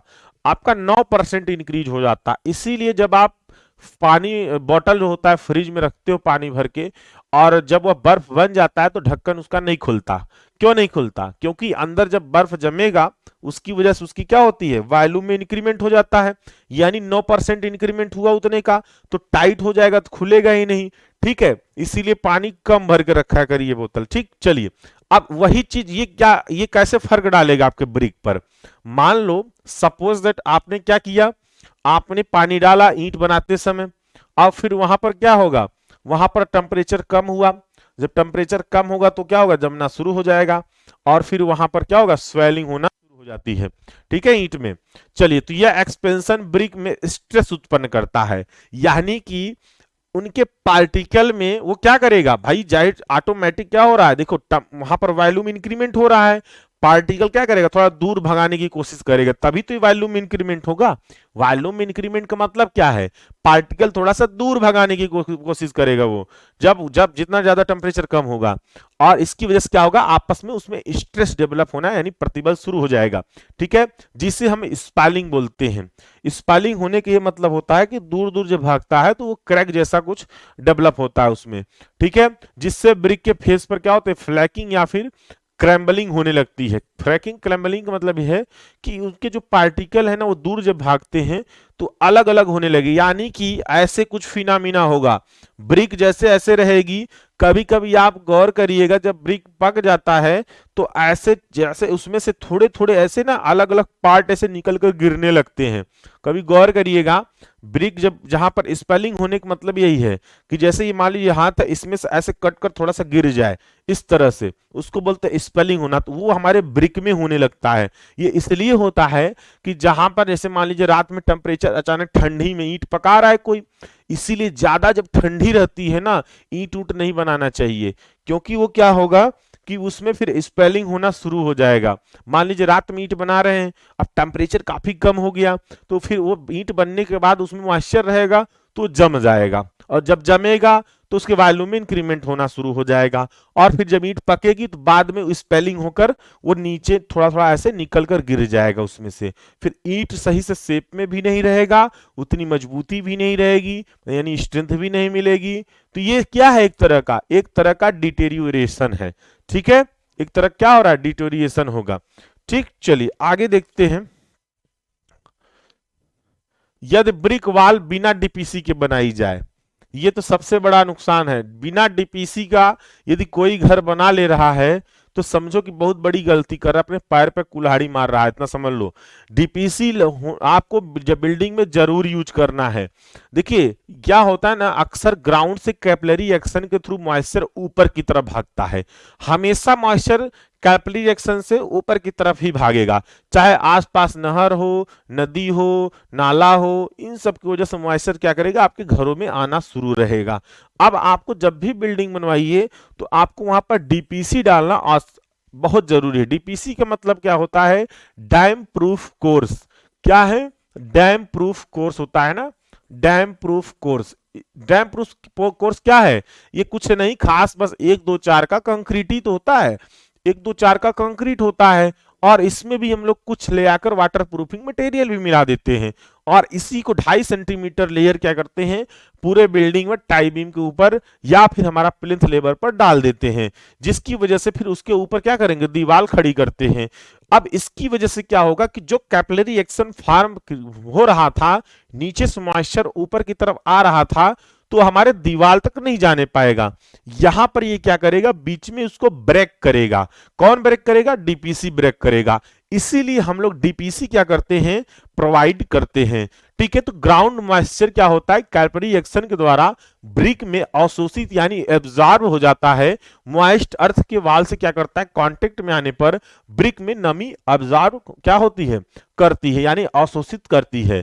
तो आपके ब्रिक में नमी आएगी, और जिससे पूरी वाल में, आपको पूरी दीवार में मॉइस्चर हमेशा बना मिलेगा। ठीक है, तो इसलिए ध्यान, और जब मॉइस्चर बना रहेगा ना, तो आपका प्लास्टर उखड़ेगा, पुट्टी करोगे तो वह उखड़ेगा, और इसकी वजह से अपक्षय होगा, यानी डिटोरिएशन होगा। तो डिटोरिएशन कैसे हो रहा है आपका, यदि आप डीपीसी नहीं यूज कर रहे हो। तो यहां पर ना क्या प्रभाव पड़ रहा है ब्रिक की वजह से, सोचिए आप, ब्रिक पर क्या प्रभाव पड़ रहा है, डिटोरिएशन कैसे हो रहा है। तो हर तरीके से मैंने आपको बता दिया कहां कहां से हो सकता है। ठीक है, फ्रॉस्ट अटैक की समस्या ब्रिक वाल के सैचुरेटेड होने पर अधिक हो जाती है। ऑटोमेटिक देखिए क्या है ना, 2 चीजें, एक तो जो सीलन लगता है, तो सीलन जरूरी नहीं है कि हमेशा ही सीलन लगे। भाई बारिश के टाइम पर सीलन लगेगा, गर्मी के टाइम पर सीलन सूख जाएगा, तो वो तो सीलन यानी नमी कहलाएगा। लेकिन अगर फ्रॉस्ट अटैक हो रहा है यानी सैचुरेटेड, यानी कि जो हमारा ब्रिक है, यदि हमारा हमेशा 12 महीना क्या है, फुल्ली सैचुरेटेड है वो, यानी मॉइस्ट हमेशा अगर उसमें है, तो उसमें फ्रॉस्ट अटैक होता रहेगा ऑटोमेटिक। ठीक है, धीरे धीरे लोना लगना शुरू हो जाएगा। ठीक, बाउंड्री वाल भी क्या होती है, फ्रॉस्ट अटैक से अत्यधिक प्रभावी होती है, क्योंकि बाउंड्री वाल, घरों के चारों तरफ जो वाल होती है वह होती है बाउंड्री वाल, और आसपास के क्षेत्रों की वजह से उसमें मॉइस्चर आ ही जाता है ऑटोमेटिक, तो सबसे ज्यादा उसमें फ्रॉस्ट अटैक होगा। ठीक है, चलिए आगे यहां पर देखिए। अच्छा, ये वाटर एब्जॉर्प्शन है। ठीक है, फ्रॉस्ट रेजिस्टेंस के आधार पर क्ले ब्रिक निम्न प्रकार की होती है। पहला है फ्रॉस्ट रेजिस्टेंस क्लास F2 के नाम से, moderately Frost resistance class F1, not Frost resistance यानी क्लास F0। F0 ब्रिक को एक्सटर्नली यूज नहीं किया जाना चाहिए, जबकि F1 ब्रिक को सैचुरेटेड कंडीशन या फ्रीजिंग, थ्रोविंग इत्यादि में यूज नहीं किया जाना चाहिए। ब्रिक का वाटर एब्जॉर्प्शन कैसे निकालते जरा देखिए। वाटर एब्जॉर्प्शन निकालने के लिए मास ऑफ वाटर एब्जॉर्ब और मास ऑफ ओवर जो है ड्रिवन ब्रिक, देखिए इसको निकालने का तरीका यही है कि आप क्या करिए, ब्रिक ले लीजिए, 2 ब्रिक लीजिए, चाहे 1 ही ले लीजिए, चाहे 3 ले लीजिए, चाहे 5 ले लीजिए। ठीक है, ब्रिक को क्या करिए आप, जब ब्रिक आप ले रहे हैं, ठीक है, उसको अच्छी प्रकार से ओवन में रखकर सुखा लीजिए। सुखाने के बाद आप उसका वजन तौल लीजिए, यानी वो सूखी अवस्था में आपकी ब्रिक है। उसके बाद उसको आप पानी में डाल दीजिए, पानी में आप 24 घंटे के लिए डाल दीजिए। डालने के बाद आप 24 घंटे के बाद उसको निकाल लीजिए। निकालने के बाद उसको आप तौलिए। जब आप तौलते हैं तो इसका मतलब उसमें क्या होगा, मॉइस्चर आएगा, और मॉइस्चर वजह से उसके वजन में क्या होगी, वृद्धि होगी। वह वजन तौल लीजिए, और वजन तौलकर जो वजन निकालेंगे आप, यानी वो गीली अवस्था में यानी मॉइस्चर अवस्था में आपकी वजन होगी, आप उसको क्या कहते हैं, जो सूखी अवस्था है उससे घटा दीजिए, तो कितना पानी सोखा है उस पानी का वजन निकल के आ जाएगा। तो यहां पर मास ऑफ वाटर एब्जॉर्ब्ड, तो जो पानी वहां पर निकल के आ रहा है वो पानी की यहां पर क्या करिए, वैल्यू पुट कर दीजिए, मास ऑफ वाटर एब्जॉर्ब्ड, और नीचे कितना हमारा जो है सूखी हुई ब्रिक है वह इसमें पुट कर दीजिए और 100% या 100 से गुणा कर दीजिए, तो आपका वाटर एब्जॉर्प्शन परसेंटेज निकल के आ जाएगा। तो ये यदि 20% तक है तब तो फर्स्ट क्लास ब्रिक कहा जाएगा, 22% तक है सेकेंड क्लास ब्रिक कहा जाएगा, 25% तक है तो थर्ड क्लास ब्रिक कहा जाएगा। ठीक है, इस क्लियर। चलिए बाकी पोरोसिटी वगैरह तो आप लोग निकाल सकते हो, कितना पोरस है, volume of pores upon bulk volume, ठीक है, इससे निकाल सकते हो, बाकी इसकी आपको जरूरत नहीं है। ठीक, देखिए यहां पर यही है कि सामान्य ब्रिक जो है लगभग 20% तक मॉइस्चर एब्जॉर्ब नमी अवशोषित कर सकती है। ठीक है, इंजीनियरिंग ब्रिक लगभग 6% तक मॉइस्चर एब्जॉर्ब करती है। तो इंजीनियरिंग ब्रिक जो है लगभग कहा गया है कि 6% तक मॉइस्चर एब्जॉर्ब करनी चाहिए, इससे ज्यादा करेगी तो हम यूज नहीं करेंगे, लेकिन फिलहाल 20% तक होता है, हम 20% तक यूज कर सकते हैं। ठीक है, चलिए तो जितना यहाँ पर टॉपिक आपको कवर करूं आप लोग उतना ही देखना है। ठीक, चलिए अब एक और है यहाँ पर है सल्फेट साल्ट वगैरह इफ्लोरेंस वगैरह होने लगता है। इफ्लोरेंस का मतलब कि मैं आपको ऐसे थोड़ा बता दे रहा हूं, देखिए इफ्लोरेंस का मतलब ये होता है कि देखिए जब भी आप कभी भी ब्रिक की चिनाई कर देता है कोई ना, अभी प्लास्टरिंग नहीं किया गया है, दोनों सिचुएशन में एफ्लोरेंस हो सकता है। विदाउट प्लास्टरिंग भी आपको एफ्लोरेंस दिखेगा, प्लास्टरिंग के बाद भी आपका एफ्लोरेंस दिखेगा। ठीक है, पहले भी दिखेगा बाद में भी दिखेगा। कैसे दिखेगा मैं आपको देखिए फील कराता हूं कैसे दिखेगा। देखिए क्या होता है ना कि जब भी ब्रिक की चिनाई की जाती है, चिनाई ताजी ताजी की कर दी गई हो, उसके बाद प्लास्टर ना किया गया हो, तब आप उस सरफेस को ध्यान से देखिएगा, कुछ दिन बाद यानी 2-4 साल सॉरी 2-4 साल नहीं, 2-4 महीने बाद यानी 1-2 महीने बाद भी देखेंगे आप, तो उसके सरफेस पर आपको व्हाइट व्हाइट जैसे व्हाइट व्हाइट यानी सफेद सफेद जैसे पैचेस यानी कि धब्बे जैसे दिखाई देंगे। ईंट में भी दिखाई देंगे, जहां ज्वाइंट है वहां पर भी दिखाई देंगे। ये जो धब्बे सफेद सफेद दिखाई देते हैं इसको हम लोग एफ्लोरेंसेस बोलते हैं। क्या बोलते हैं? एफ्लोरेंसेस। एफ्लोरेंसेस जो होता है ये हमारा सल्फेटी सॉल्ट्स की वजह से या फिर जो उसमें हमारी एल्कलिनिटी वाटर होती है उसकी वजह से होता है। कहीं कहीं पर, हर जगह नहीं, हर कहीं कहीं पर पानी, अक्सर ही जहां पर पानी है वहां पानी पे एल्कलिनिटी की मात्रा ज्यादा होती है। आप लोग पढ़े हो डब्ल्यूडब्ल्यूई में, जहां पर एल्कलिनिटी की मात्रा ज्यादा होगी या फिर खारा पानी होगा या फिर वहां पर हार्डनेस अधिक होगा, temporary hardness is called alkalinity, तो वो क्या होगा, वो पानी आप यूज करोगे या फिर ईंट बनाने के लिए यूज करोगे। तो जब आप यूज करते हो तो उसकी वजह से बाद में क्या होता है, सूखने पर एफ्लोरेंसेस उत्पन्न होना शुरू हो जाता है। और ये एफ्लोरेंसेस जब उत्पन्न शुरू होता है इसकी वजह से क्या होगा ना, इस पे प्लास्टरिंग करोगे तो नुकसान पहुंचाएगा, या फिर आप प्लास्टरिंग कर चुके हो तब आप कभी कभी सरफेस को ध्यान से देखिए, कुछ दिनों बाद आपको सफेद सफेद से उसमें धब्बे दिखाई देंगे, वह भी एफ्लोरेंसेस है। तो ध्यान रहे कि यहाँ पर, और ये स्पेलिंग वगैरह स्टार्ट हो जाएगी भाई, स्पेलिंग का मतलब ही यही है कि धीरे धीरे ऐसे ना, ऐसे छोटे छोटे ऐसे निकल के गिरने लगेगा उसमें से। ठीक, जैसे कि ऐसे कोई खाट, जैसे आम हो ना, आम में आप एक कट्टा ऐसे काट के खा लीजिए थोड़ा सा, तो समझो सेम वही चीज इसमें होगा, ऐसे थोड़ा थोड़ा कटे कटे से निकले के गिरने लगेगा जगह जगह से। आई बात समझ में? इस तरह से, तो उसको बोलते हैं स्पेलिंग होना, जो कट करके निकल के गिरता है। तो वो इसकी, ये एफ्लोरेंसेस की वजह से भी ये सारी चीजें प्रॉब्लम आने लगती है। ठीक है, चलिए अब आगे यहां पर देखते हैं। ये देखिए, ये तो बहुत आगे और सारी चीजें हैं, इसमें साल्ट वगैरह अलग अलग है, तो उसको देख लीजिएगा। ठीक है, चलिए अब देखते हैं लकड़ी या टिम्बर पर क्या प्रभाव पड़ता है, यानी कि टिम्बर एंड टिम्बर प्रोडक्ट। ठीक है, फटाफट देख लीजिए, कितना टाइम हुआ भाई, टाइम ज्यादा हो गया क्या? हाँ, सील रोक रद्दा। ठीक, समझ में आ रहा है? ये जितना चीज मैंने बताई ये सारी लिखने हैं अपने, अभी समझ लीजिए, फिर दोबारा वीडियो देख लीजिएगा, पढ़ने की जरूरत नहीं है। अगर आ गया तो क्या ब्रिक पर प्रभाव पड़ रहा है कि प्रभाव पड़ रहा है, और वो क्या आपका डिटोरिएशन है वो निकल के आ जाएगा। ठीक है, लकड़ी तथा लकड़ी की उत्पाद यानी timber and timber product. Timber पर देखते हैं, आइए देखिए, तो इसमें मेन क्या होता है, यहां पर फूंगी वगैरह लग जाती है टिम्बर पर, लकड़ियों पर यही प्रभाव पड़ता है ज्यादातर, इफेक्ट यही होता है, तो अपक्षय होना शुरू हो जाता है। तो टिम्बर का का तात्पर्य व्यावसायिक उपयोग के लिए प्रयुक्त की जाने वाली लकड़ी से है। टिम्बर प्राप्त करने के लिए कॉनिफेरस तथा डिसीडियस पेड़ों की लकड़ी का उपयोग किया जाता है।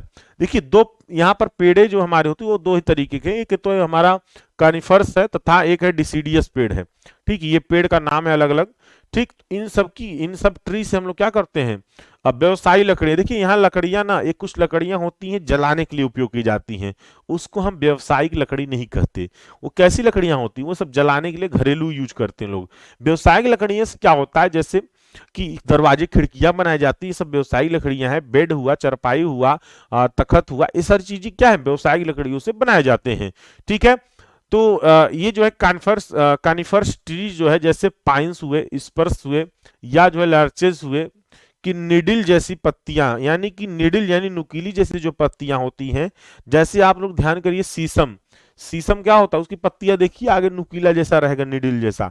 तो अलग अलग ये जितनी निडिल जैसी पत्तियां होती, इस तरह की जो ट्रीज हैं, इनके जो है ना, इनकी लकड़ियां क्या होती हैं, काफी सॉफ्ट होती हैं। ठीक है, तो ये सब सॉफ्ट वुड प्रदान करते हैं इन, और इन्हीं से हम लोग क्या करते हैं, इन्हीं से दरवाजे खिड़कियां वगैरह सब बनाते हैं।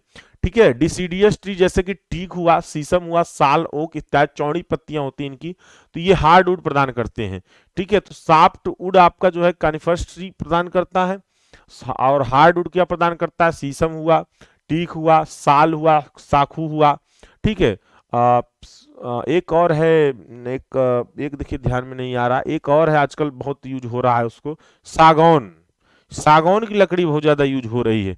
ठीक है, तो ये सब हार्डवुड में आते हैं। ठीक है, अब आगे यहाँ पर देखिए, टिम्बर में उत्पन्न जो है डिटेरिएशन क्या होंगी, फूंगी होंगे, जो फूंगी फफूद वगैरह लग जाती है, फूंगी, इंसेक्ट्स यानी दीमक वगैरह होंगे। ठीक है, या फिर फायर की वजह से हो सकता है, आग वगैरह लगने की वजह से हो सकता है, तो इसकी वजह से क्या होता है, डिटेरिएशन होने लगता है। ठीक है, फूंगी की ग्रोथ के कारण टिम्बर में ड्राई रॉट यानी रॉट नामक डीके उत्पन्न हो जाता है।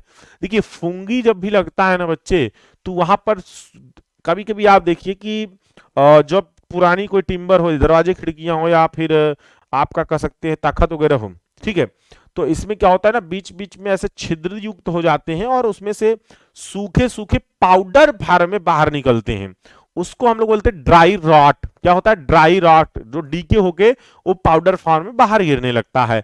ठीक है, यह तब होता है जब मॉइस्चर कंटेंट 20% से अधिक हो जाता है, तो जहां पर नमी लकड़ियों में ज्यादा होगा वहां पर यह फिनोमिना शुरू हो जाता है।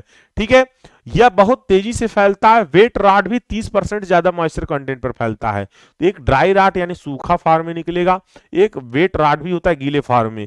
ठीक है, यह भी लकड़ी को काफी हद तक क्या करता है, नुकसान पहुंचाता है। उसके बाद एक है दीमक, इंसेक्ट्स, विभिन्न प्रकार के कीड़े इंसेक्ट्स होते हैं। ठीक है, यह भी लकड़ी को नुकसान पहुंचा सकते हैं, नुकसान यानी एग्जिट होल के रूप में, धीरे धीरे छिद्र कर देंगे, और छिद्र करते करते अंदर खोखला कर देते हैं पूरे टिम्बर को। ठीक, ये इंसेक्ट्स वगैरह अर्थात छिद्रों के रूप में लकड़ी में दिखाई देने लगता है। वुड बोरिंग ग्रब्स या टिम्बर फाइबर्स खाकर उसको क्या करता है, नुकसान पहुंचाते हैं। सेलुलोज एक्सट्रैक्ट होने लगता है, और यह आवश्यक ही समय और स्थिति के अनुसार क्या किया जाए, ग्रेड था क्वालिटी जो है कि लकड़ी उपयोग किए जा सकते हैं जिससे डिटेरिएशन कम से कम हो। अगर अच्छी क्वालिटी यूज कर रहे हो लकड़ी की, या फिर सीजन लकड़ी, सीजन मतलब क्या होता है, सीजन मतलब यह है कि उसको हम लोग संशोधित कर देते हैं लकड़ियों को। ठीक है, कहीं पर पानी में डालकर, वाइपर सॉरी हीट देकर, ठीक, केमिकल द्वारा उसको ट्रीट करके, तो उसको क्या होता है, उसमें दीमक वगैरह फिर कम लगते हैं। ठीक, इस तरह से टिम्बर में दोष उत्पन्न होने के मुख्य कारण है, एक वेदरिंग, एक फंगी, इंसेक्ट्स एंड फायर।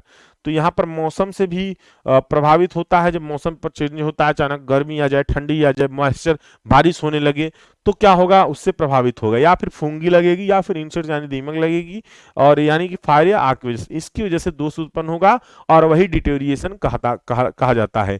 ठीक है, चलिए आगे यहाँ पर देखते हैं नेक्स्ट। यहां पर ध्यान रखिए, भूंगी के विरुद्ध प्रतिरोधक क्षमता के आधार पर टिम्बर की नेचुरल ड्यूरेबिलिटी 5 वर्गों में विभाजित की जाती है।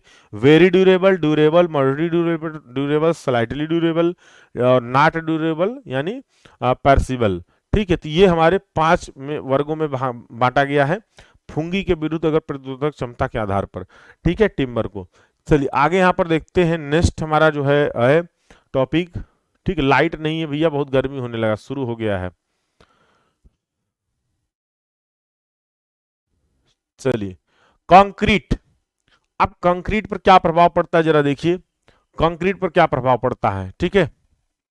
कंक्रीट पर सीएमएडी, दुर्गे नहीं, चीड़, अच्छा चीड़, हाँ चीड़ की भी लकड़ी होती है, अच्छी होती, महंगी होती है, ठीक है। लेकिन ज्यादातर ना इस समय लोग सागौन है, बेड वगैरह बनाने के लिए शीशम, इस तरह की लकड़ियां यूज कर रहे हैं बहुत ज्यादा लोग, ठीक है। साखू उखू महंगा पड़ जाता है। चलिए, ये सब लकड़ियां ना क्या होती है ना, मौसम से प्रभावित नहीं होती हैं। फ्यूचर में आप 10 साल, 20 साल, 25 साल, 40 साल रखिए, कोई मौसम से मौसम को प्रभाव नहीं पड़ता है। चलिए आगे देखिए, कंक्रीट। कंक्रीट में होने वाला जो है डिटोरिएशन उसके इंग्रेडिएंट की क्वालिटी पर निर्भर करता है। इंग्रेडिएंट का मतलब क्या है, कोई भी कंक्रीट है उसका इंग्रेडिएंट यानी हम कह सकते हैं घटक क्या होता है। कंक्रीट का सीमेंट होता है, सैंड होता है, एग्रीगेट होता है ना, यानी एग्रीगेट में ही सब आ जाएगा, ठीक है। Cement, sand, greet, cement, sand, greet, ये क्या है, उसके कंपोनेंट हैं, सॉरी इंग्रेडिएंट हैं। यदि इंग्रेडिएंट की क्वालिटी अच्छी है तो आपकी कंक्रीट अच्छी, स्वाभाविक सी बात है, बनेगी, ठीक है। अगर इनकी क्वालिटी अच्छी नहीं है तो आपकी स्वाभाविक सी बात है कंक्रीट अच्छी नहीं बनेगी, ठीक है। इसके साथ ही साथ मिक्स डिजाइन तथा मिक्सिंग, कंपैक्टिंग, क्योरिंग आदि कंक्रीटिंग ऑपरेशन भी कंक्रीट में होने वाले डिटोरिएशन का निर्धारण करते हैं। यानी कि अगर आप अच्छी डिजाइनिंग नहीं कर रहे हो, डिजाइन मिक्स डिजाइन होता है ना, जैसे आपका 1:2:4 रेशियो हो गया, 1:1:3 रेशियो हो गया, ठीक है, 1:1:2 हो गया, इस तरह के जो रेशियो आप फॉर्म यहाँ पर बताया गया वो मिक्स डिजाइन होता है। तो अगर प्रॉपर वे में डिजाइन नहीं किया गया है तो आपको क्या होगा, उतनी अच्छी स्ट्रेंथ नहीं मिल पाएगी, ठीक है। मिक्सिंग करना, कितना मिक्स करना, कितनी देर तक मिक्स करना, जब आप कंक्रीट टेक्नोलॉजी पढ़ रहे होगे तो मैं बताया था कि कितने आरपीएम पर यहाँ पर आपका कितना हम लोग टाइम तक मिक्सिंग करेंगे, ठीक है। उसके बाद कंपैक्टिंग हुआ, अच्छे से कंपैक्ट करना है। क्योरिंग हुआ, 28 दिन तक क्योरिंग करना है।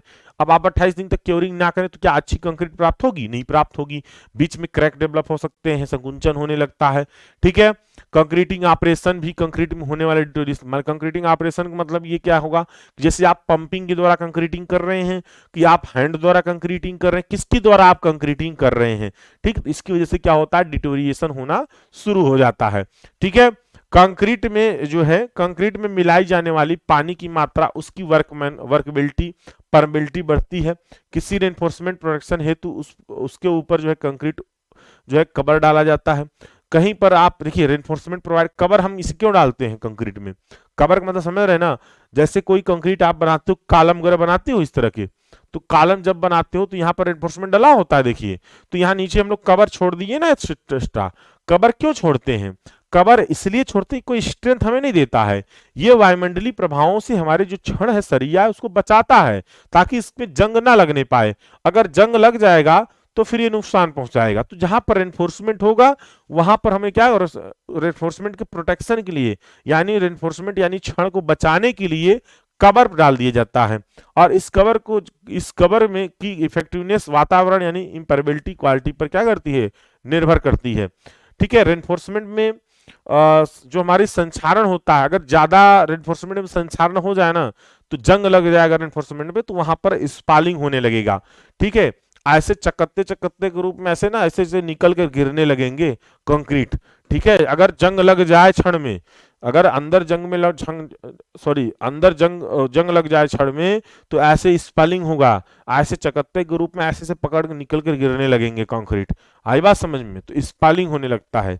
स्पेलिंग कई कारणों से होता है, ध्यान रखिएगा, ठीक है।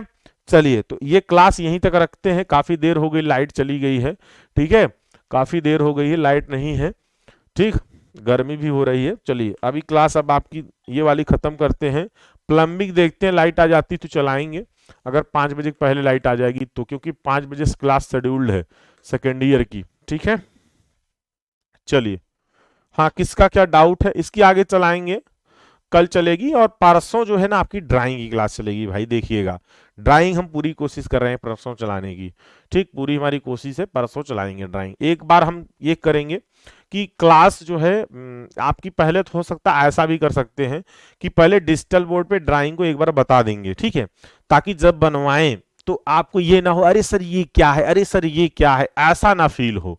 ठीक है, तो एक बार यहाँ पर 3D में बता देंगे क्या क्या चीज आपको पढ़ना है।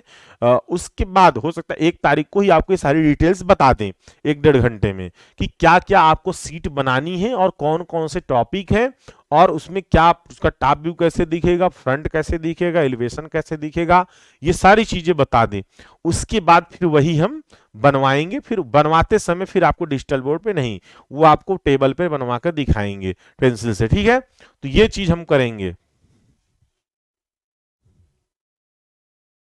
चलिए, स्क्रीन पर जो लिखा है परेशान मत होइए। चलिए ठीक है, उसको हटाने की पूरी कोशिश किया जा रहा है। कार्तिक पटेल बोलिए।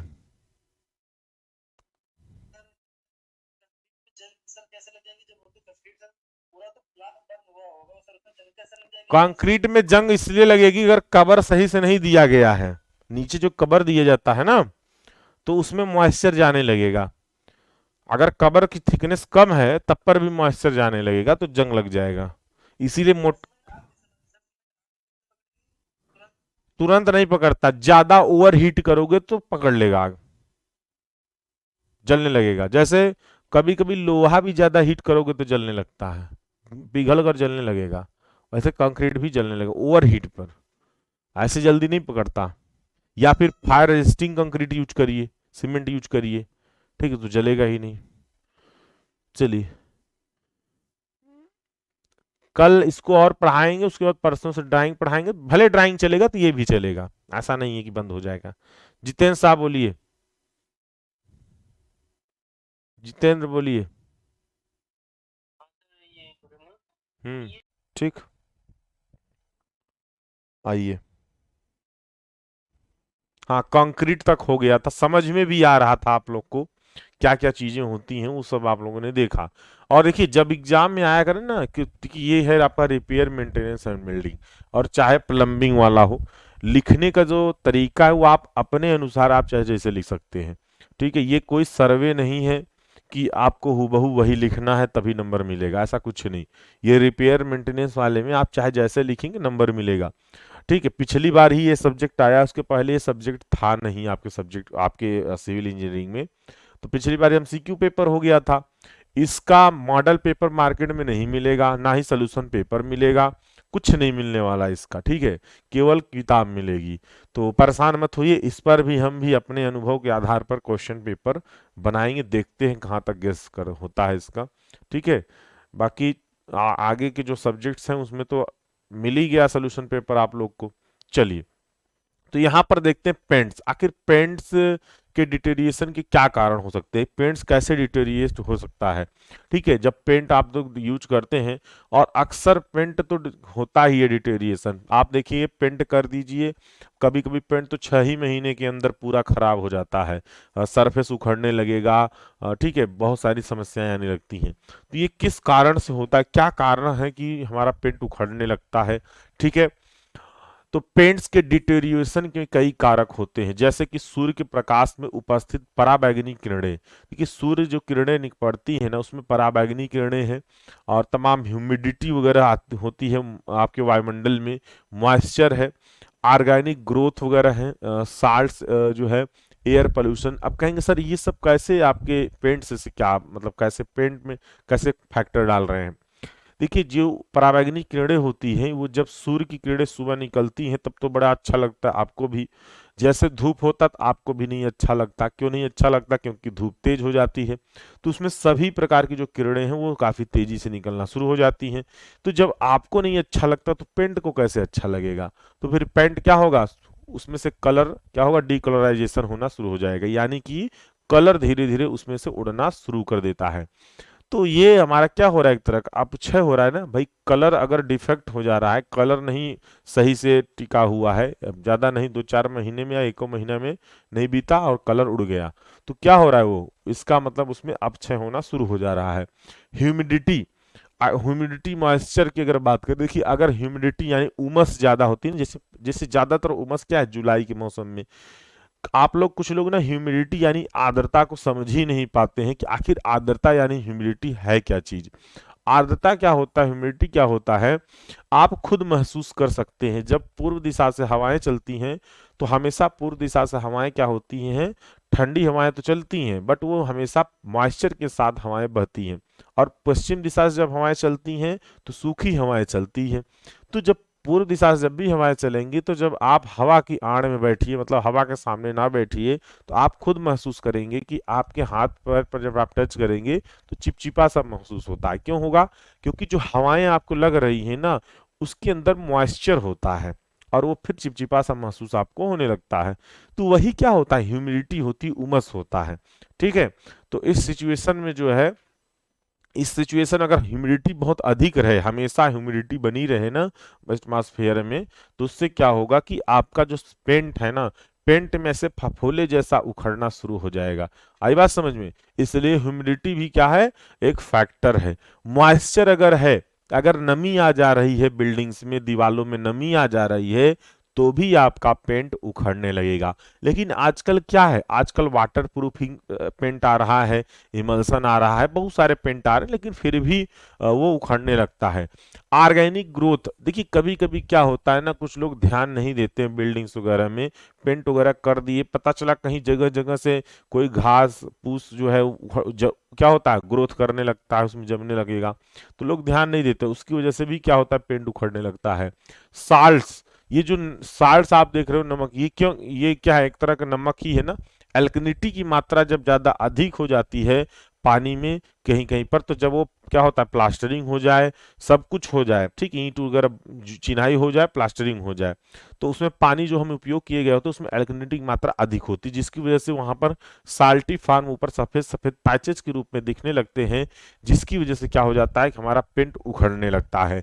एयर पोल्यूशन, अगर हवाओं में जो है, हवाओं में पोल्यूशन हो, यानी कि ऐसी गैसेस हों जो कि हमारे पेंट को अफेक्ट कर सकती हैं, तो तमाम तरह की गैसेस आपको हवाओं में मिलेगा। ज्यादा कि एयर पोल्यूशन जो होता है ना, इसकी वजह से आप सांस अगर लें तो समझ लीजिए जैसे दिल्ली वगैरह में चले जाइए, मैंने खुद महसूस किया है, दिल्ली वगैरह में आप जाएंगे ना तो इतना ज्यादा पोल्यूशन हो जाता है कि आप सांस लेंगे तो ऐसा लगेगा कि कोई नाक दबा रखा है, मतलब अंदर आपको ऑक्सीजन जाएगा ही नहीं, बहुत कम जाएगा। तो इसका मतलब उसमें बहुत सारी गैसेस होंगी उसकी जगह पर, ऑक्सीजन की जगह पर, तो वो क्या होती हैं, वो हमारे पेंट्स को प्रभावित करती हैं। ठीक है, आई बात समझ में? थोड़ा नीचे कीजिए, क्या चीज, उस पे नो इंटरनेट कनेक्शन दिखा रहा है, आप उससे परेशान मत होइए, उसको वैसे रहने दीजिए, उस पर काम चल रहा है, वो पूरा प्लेटफार्म चेंज करना पड़ेगा तब जाके होगा, जो लाइव वाला प्लेटफार्म होता है। ठीक है, चलिए, पेंट फिल्म के डिटोरिएशन का मुख्य कारक उसके घटकों का जो है डिग्रेडेशन है, अर्थात उसके बाइंडर, पिगमेंट आदि के समय समय के साथ खराब हो जाना।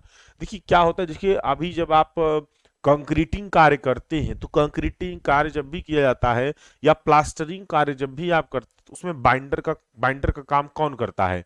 बाइंडर यानी क्या करता है, वो आपस में उस मटेरियल को क्या करता है, दीवार के साथ चिपकाता है। तो कौन होता है? वो बाइंडर होता है। अब बाइंडर अगर कंक्रीट की बात करेंगे तो बाइंडर के रूप में हमारा सीमेंट उपयोग किया जा रहा है, अगर प्लास्टर की बात करते हैं तो उसमें भी सीमेंट उपयोग किया जा रहा है। उसी प्रकार से हमारा जो पेंट होता है इसमें भी बाइंडर होता है, जो कि हमारा पेंट को चिपकाता है। नहीं, पता चला आप ब्रश लेके पेंट ही करते रहे, दीवार में चिपकेगा ही नहीं। क्यों? क्योंकि उसमें बाइंडर नहीं है। तो बाइंडर जो है वो क्या होता है, समय समय के साथ खराब हो जाता है। जैसे कहीं ये माना गया है कि आप कम से कम जो है 3 साल में एक बार पेंटिंग का कार्य कर ही दीजिए, क्योंकि 3 साल के बाद क्या होता है ना, उसका बाइंडर खराब होने लगता है, जिसकी वजह से क्या होता है, पेंट धीरे धीरे उखड़ने लगता है। ठीक है। और ये पिगमेंट की अगर बात करते हैं, पिगमेंट एक प्रकार का कलर होता है।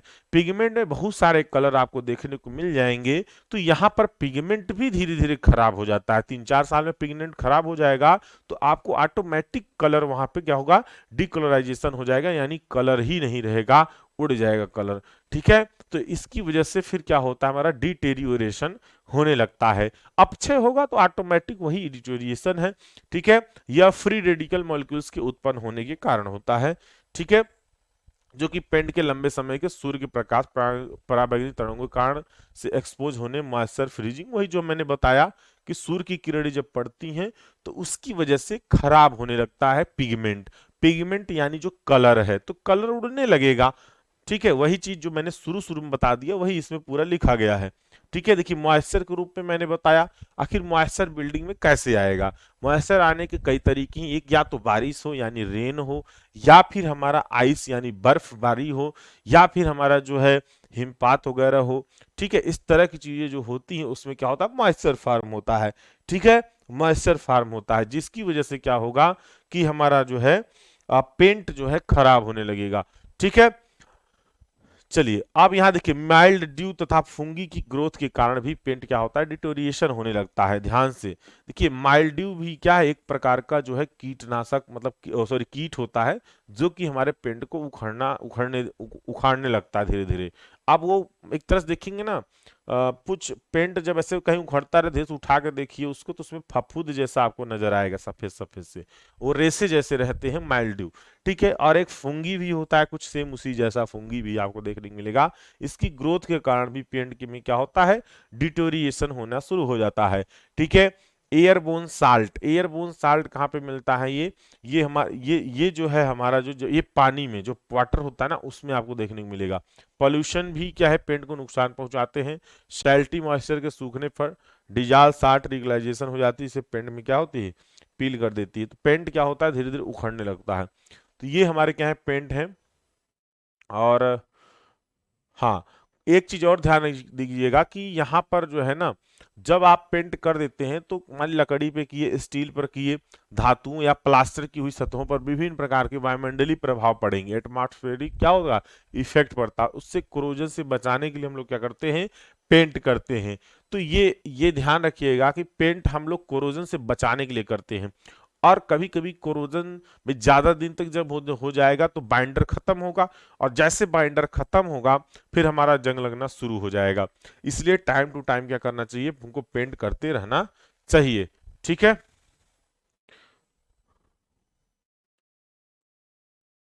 चलिए उसके बाद यहाँ पर ये तो हमारा उसी में है, डिटेल्स में है, उसको रहने दीजिए। अब हम लोग नेक्स्ट टॉपिक पे देखते हैं, प्लास्टिक पर। ठीक है, मैं मेन मेन आपको कवर कर रहा हूँ, क्योंकि ये ज्यादा डिटेल्स में जाएंगे तो कोई मतलब नहीं, क्योंकि आपको अलग अलग मटेरियल का लिखना है, और एग्जाम में अलग अलग मटेरियल का पूछेगा भी। ठीक है, और ज्यादा नहीं, 5 नंबर का ये पूछेगा, उससे ज्यादा नहीं पूछेगा आपका, तो वैसे भी 1.5-2 पेज में लिख डालेंगे आप कहानी के रूप में। चलिए, प्लास्टिक का प्लास्टिक पर क्या प्रभाव पड़ेगा जरा देखिए। और देखिए, बिल्डिंग में आजकल ना प्लास्टिक का खूब उपयोग हो रहा है। बिल्डिंग में प्लास्टिक का खूब उपयोग हो रहा है, पहले नहीं होता था बिल्डिंग में प्लास्टिक का उपयोग। अब आप देखिए कहाँ कहाँ का आजकल दरवाजे भी प्लास्टिक के लोग लगाने लगे हैं, देखे होंगे आप लोग। और आजकल तो प्लम्बिंग वाला सारा कार्य प्लास्टिक से हो रहा है, यानी जितनी पाइपें उसमें डल रही हैं, पीवीसी सीपीवीसी की पाइपें डल रही हैं। ठीक है, एक पीवीसी पाइप, सीपीवीसी पाइप, दो पाइपें आजकल खूब चल रही है ना। ज्यादातर सीपीवीसी पाइपें लोग डाल रहे हैं, क्योंकि वो महंगी थोड़ा होती हैं, और अच्छी पाइपें, उसमें 2 लेयर होता है ना सीपीवीसी में। चलिए अब यहाँ पर देखिए, प्लास्टिक जो है हमारा, प्लास्टिक का तात्पर्य विभिन्न प्रकार के सिंथेटिक मटेरियल से है, जो पॉलीमर पर आधारित होते हैं। तो जो हमारे प्लास्टिक हैं, ये सभी प्लास्टिक पॉलीमर पर आधारित होते हैं, यानी कि पॉलीमर पर क्या कुछ फर्क पड़ेगा सर?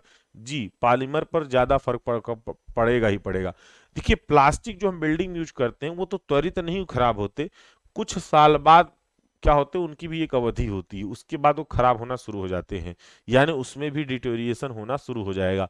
कंस्ट्रक्शन इंडस्ट्री में प्लास्टिक के प्रयोग होने के कई कारण हैं, जैसे कि उसकी ड्यूरेबिलिटी यानी टिकाऊपन। ठीक है, कोरोजन रेजिस्टेंस संक्षारण। तो ये क्या है ना, कि बहुत सारे ऐसे फैक्ट्रियां हैं जहां पर केमिकली जो है, केमिकल का बहुत ज्यादा उपयोग है।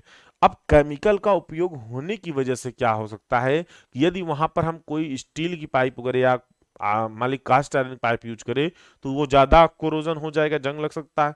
तो वहां पर हम प्लास्टिक की पाइप का उपयोग कर लेते हैं, यानी प्लास्टिक का ज्यादा उपयोग करते हैं इंडस्ट्रीज वगैरह में। ठीक है, या ड्यूरेबिलिटी की बात करें तो देखिए, और पाइपें अगर यूज करें या और कोई प्रोडक्ट, अगर कोई और मटेरियल यूज कर रहे हैं, तो वो टूटने का भी डर रहता है। लेकिन प्लास्टिक वगैरह क्या है, थोड़ा लचीला भी होता है, इस तरह की चीजें, तो टूटने का भी डर नहीं रहता, टिकाऊपन होता है। स्ट्रेंथ टू वेट रेशियो, यानी कि वजन के हिसाब से उसमें मजबूती ज्यादा मिलती है। अब आप सोचिए कि स्टील की पाइप अगर हमको थोड़ा मोटी पाइप यूज कर लें, क्योंकि मजबूत ज्यादा होगी, ज्यादा मोटी यूज करोगे लेकिन वजन भी तो बढ़ेगा ना। लेकिन यहाँ पर क्या है, वजन के अनुसार अगर देखें तो आप वजन बढ़ा रहे हैं, स्ट्रेंथ आपको क्या होगी, बढ़ेगी, जाहिर जाहिर सी बात है, लेकिन वजन आपकी पाइप की ज्यादा नहीं होगी। या कोई भी प्लास्टिक मटेरियल यूज करिए, प्लास्टिक का कोई भी प्रोडक्ट यूज कर लीजिए, आपका वजन जो है कम ही रहेगा और मजबूती भी आपको मिलेगी। ठीक है, तो प्लास्टिक को पाइप के रूप में देखिए, मैंने बताया ना, अभी मैं एग्जाम्पल के भी तौर पर आपको पाइप ही का एग्जाम्पल ले रहा हूं, और यहां पर भी लिखा हुआ है कि प्लास्टिक को पाइप के रूप में उपयोग किया जाता है बिल्डिंग में। केबल्स हुआ, जैसे कहीं पर तार वगैरह डालना होता है तो प्लास्टिक का ही तार डाला होता है। कवरिंग, कवरिंग यानी कि कहीं पर कवर वगैरह लगाना होता है बिल्डिंग्स में, तो वहां पर भी कवरिंग रूप में पैनल्स वगैरह भी आपका यूज होता है। दरवाजे खिड़की में सीट्स हुआ, पेलिंग्स हुआ, आदि में क्या होता है, यूज होता है, प्लास्टिक का ही यूज होता है। अब आप देखिए जितने भी आपके बोर्ड, पहले तो लकड़ी के बोर्ड यूज होते थे ना, जो आपके स्विच बोर्ड वगैरह हुए, अब सब प्लास्टिक का यूज हो रहा है। तो प्लास्टिक का उपयोग आपका हर जगह लगभग बिल्डिंग्स में भी देखने को मिल रहा है। ठीक है, तो प्लास्टिक कई कारणों से डिटोरिएट होते हैं, जैसे कि हीट हुआ। अब मान लीजिए कि अचानक क्या हुआ कि कोई फैक्ट्री है, जाहिर सी बात है फैक्ट्रियों में हीटिंग होगा ही होगा। भाई मान लीजिए कि उसमें कुछ ऐसी चीजें बन रही हो जहां पर हीटिंग बहुत अधिक हो, तो हीटिंग की वजह से भी उसको क्या पड़ सकता है, नुकसान पड़ सकता है। तो ये प्लास्टिक ऐसा ये होता है कि इसको न ज्यादा हीट करिए, न ज्यादा ठंडा करिए, न ज्यादा मॉइस्चर में रखिए, मतलब एक समान रूप से टेम्परेचर दीजिए। ठीक है, एक समान रूप से अगर ये एटमॉस्फेयर में है तो ये पाइप हमेशा बरकरार रहेगा। ठीक है, क्योंकि ज्यादा धूप भी अगर पाइप में लग जाता है या फिर कोई प्लास्टिक में लगता है तो टूटने लगता है। तो प्लास्टिक कई जो है, प्लास्टिक अपने आप ही डिटोरिएट होते हैं, सॉरी, कई कारणों से डिटोरिएट होते हैं, जैसे हीट हुआ, मॉइस्चर हुआ, लाइट, ठीक है, फिजिकल स्ट्रेस, ये सारी चीज, फिजिकल स्ट्रेस मतलब जब उस पर दबाव पड़ता है। ठीक है, जैसे मान लीजिए कोई गाड़ी वगैरह जा रही है, नीचे पाइप डला हुआ है, तो फिजिकली स्ट्रेस उस पर हो रहा है। ठीक है, कुछ प्लास्टिक अपने आप ही डिटोरिएट होते हैं, सेलुलोज, नाइट्रेट वगैरह, ये सब क्या है, अपने से डिटोरिएट। कुछ प्लास्टिक ऐसे होंगे ना, कुछ दिन बाद अपने आप टूट टूट कर बिखरने लगेंगे। ठीक है, जब उनकी अवधि खत्म होगी। डिटोरिएट होने पर इनमें कई प्रभाव होते हैं, जैसे कि जो है कलर या टेक्सचर चेंजेस। मान लीजिए क्या होगा कि कलर उड़ने लगेगा उसका, या फिर टेक्सचर यानी उसका जो शेप है वो चेक चेंज होना शुरू कर देगा। ठीक है, क्रैकिंग हो जाएगा, स्टिकी सरफेस डिपॉजिट, यानी उसका सरफेस क्या हो जाएगा, धीरे धीरे टूटने लगेगा। लेस फ्लेक्सिबिलिटी, जैसे पहले लचीलापन ज्यादा था, अब लचीलापन कम हो जाता है। आप ऐसे पाइप वगैरह जो लाते हैं पानी भरने के लिए, देखिए कुछ दिनों बाद ना वो लचीलापन खत्म होने लगता है। क्यों? क्योंकि उसमें ना वो फिर क्या होगा, डिटोरिएट होने लगेगा, और फिर जब लचीलापन खत्म होगा तो टूटने लगेगा फिर। ठीक है, तो वो लेस फ्लेक्सिबिलिटी हो जाता है। ऑर्डर यानी कि उसमें गंध आने लगती है। कुछ पाइपें आप पानी वाली देखिए यूज करते रहिए, 8-10 साल बाद ना जब भी उसमें से पानी पिएंगे तो बदबू आता रहेगा, यानी ऑर्डर, गंध आने लगता है। ठीक है, डिस्टॉर्शन, यानी कि वो उसमें क्या होगा, उसके गोलाई जो होता है ना, डायमेंशन, उसमें चेंजेज आने लगता है, यानी डायमेंशनल चेंजेज होने लगता है। इमरिलीमेंट, ठीक है, वो धीरे धीरे क्या होता है, टूटने लगता है। देखिए ब्रिटलमेंट में क्या है, वो जैसे कि कंक्रीट होता है, या फिर जैसे बिस्किट आप ले लीजिए, चॉक ले लीजिए, तो आप झटका देंगे तो टूटने लगेगा ना, वैसे इसमें भी झटका देंगे टूटने लगेगा। इसका बेस्ट एग्जांपल अगर आपको जानना हो तो आप कूलर देख लीजिए। कूलर में पाइप लगी होती है जो पानी क्या करता है, फुहारा देता, उसमें गिरता रहता है चारों तरफ। आप 1-2 साल 3 साल कूलर यूज कर लिए, फिर पाइप को आप जरा देखिए एक बार ठोक कर, जैसे आप ठोकेंगे ब्रिटलनेस हो जाएगा, तुरंत टूट टूट कर गिरने लगेगा पाइप। ठीक है, प्लास्टिक आइटम को डार्क में स्टोर करना चाहिए। डार्क मतलब क्या है कि डार्क मतलब उनको एकदम ऐसा स्टोर करिए जहां पर ना उनको ज्यादा गर्मी लगे, ना ज्यादा उसमें मॉइस्चर आए, कुछ भी ऐसा जगह पर यूज क्या करिए, स्टोर करिए। तथा रेडिएटर्स, हीट पाइप या फिर इनकैंडिडेंट्स लाइट के आसपास स्टोर नहीं करना चाहिए। तो हीट वगैरह के पास इनको नहीं स्टोर करना चाहिए, इस बात का ध्यान दीजिए। तो मैंने सब चीज बता दिया कि इसमें डिटोरिएट कैसे कैसे हो सकता है। ठीक है, आई बात समझ में? तो इसको आप लोग जरूर लिखिएगा। ठीक है, कंस्ट्रक्शन में प्रयुक्त होने वाले प्लास्टिक उदाहरण जैसे पीवीसी। अब जो हम लोग पाइप पानी वाली लगाते हो ना, वो पीवीसी पाइप, मैं बताया आपको कि पीवीसी और सीपीवीसी आजकल मार्केट में आने लगा है।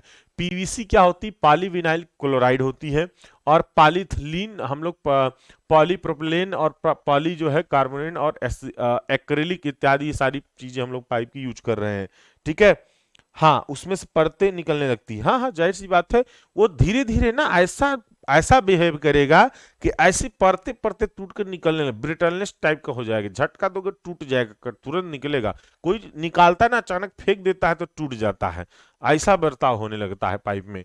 ठीक है, तो ये जो है प्लास्टिक का एक मुख्य लाभ ये होता है कि लाइट वेट, यानी कि वो हल्का होता है, इसी के बावजूद उसके बावजूद क्या होता है, स्ट्रांग होता है तथा ट्रांसपोर्ट करने में आसान रहता है। इस पर वातावरण का भी प्रभाव क्या होता है, कम पड़ता है, और इसे आसानी से बेंट या मोल्ड किया जा सकता है।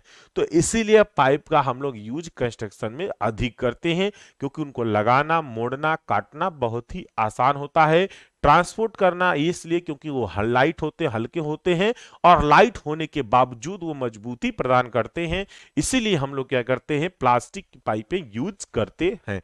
ठीक है, आगे यहां पर देखेंगे भवन निर्माण में सबसे अधिक क्या है यूज होने वाले प्लास्टिक पीवीसी यानी अर्थात पॉलीविनाइल क्लोराइड होता है। इसको फ्लोर कवरिंग या फॉल सीलिंग वाटर प्रूफिंग के हेतु यूज किया जाता है।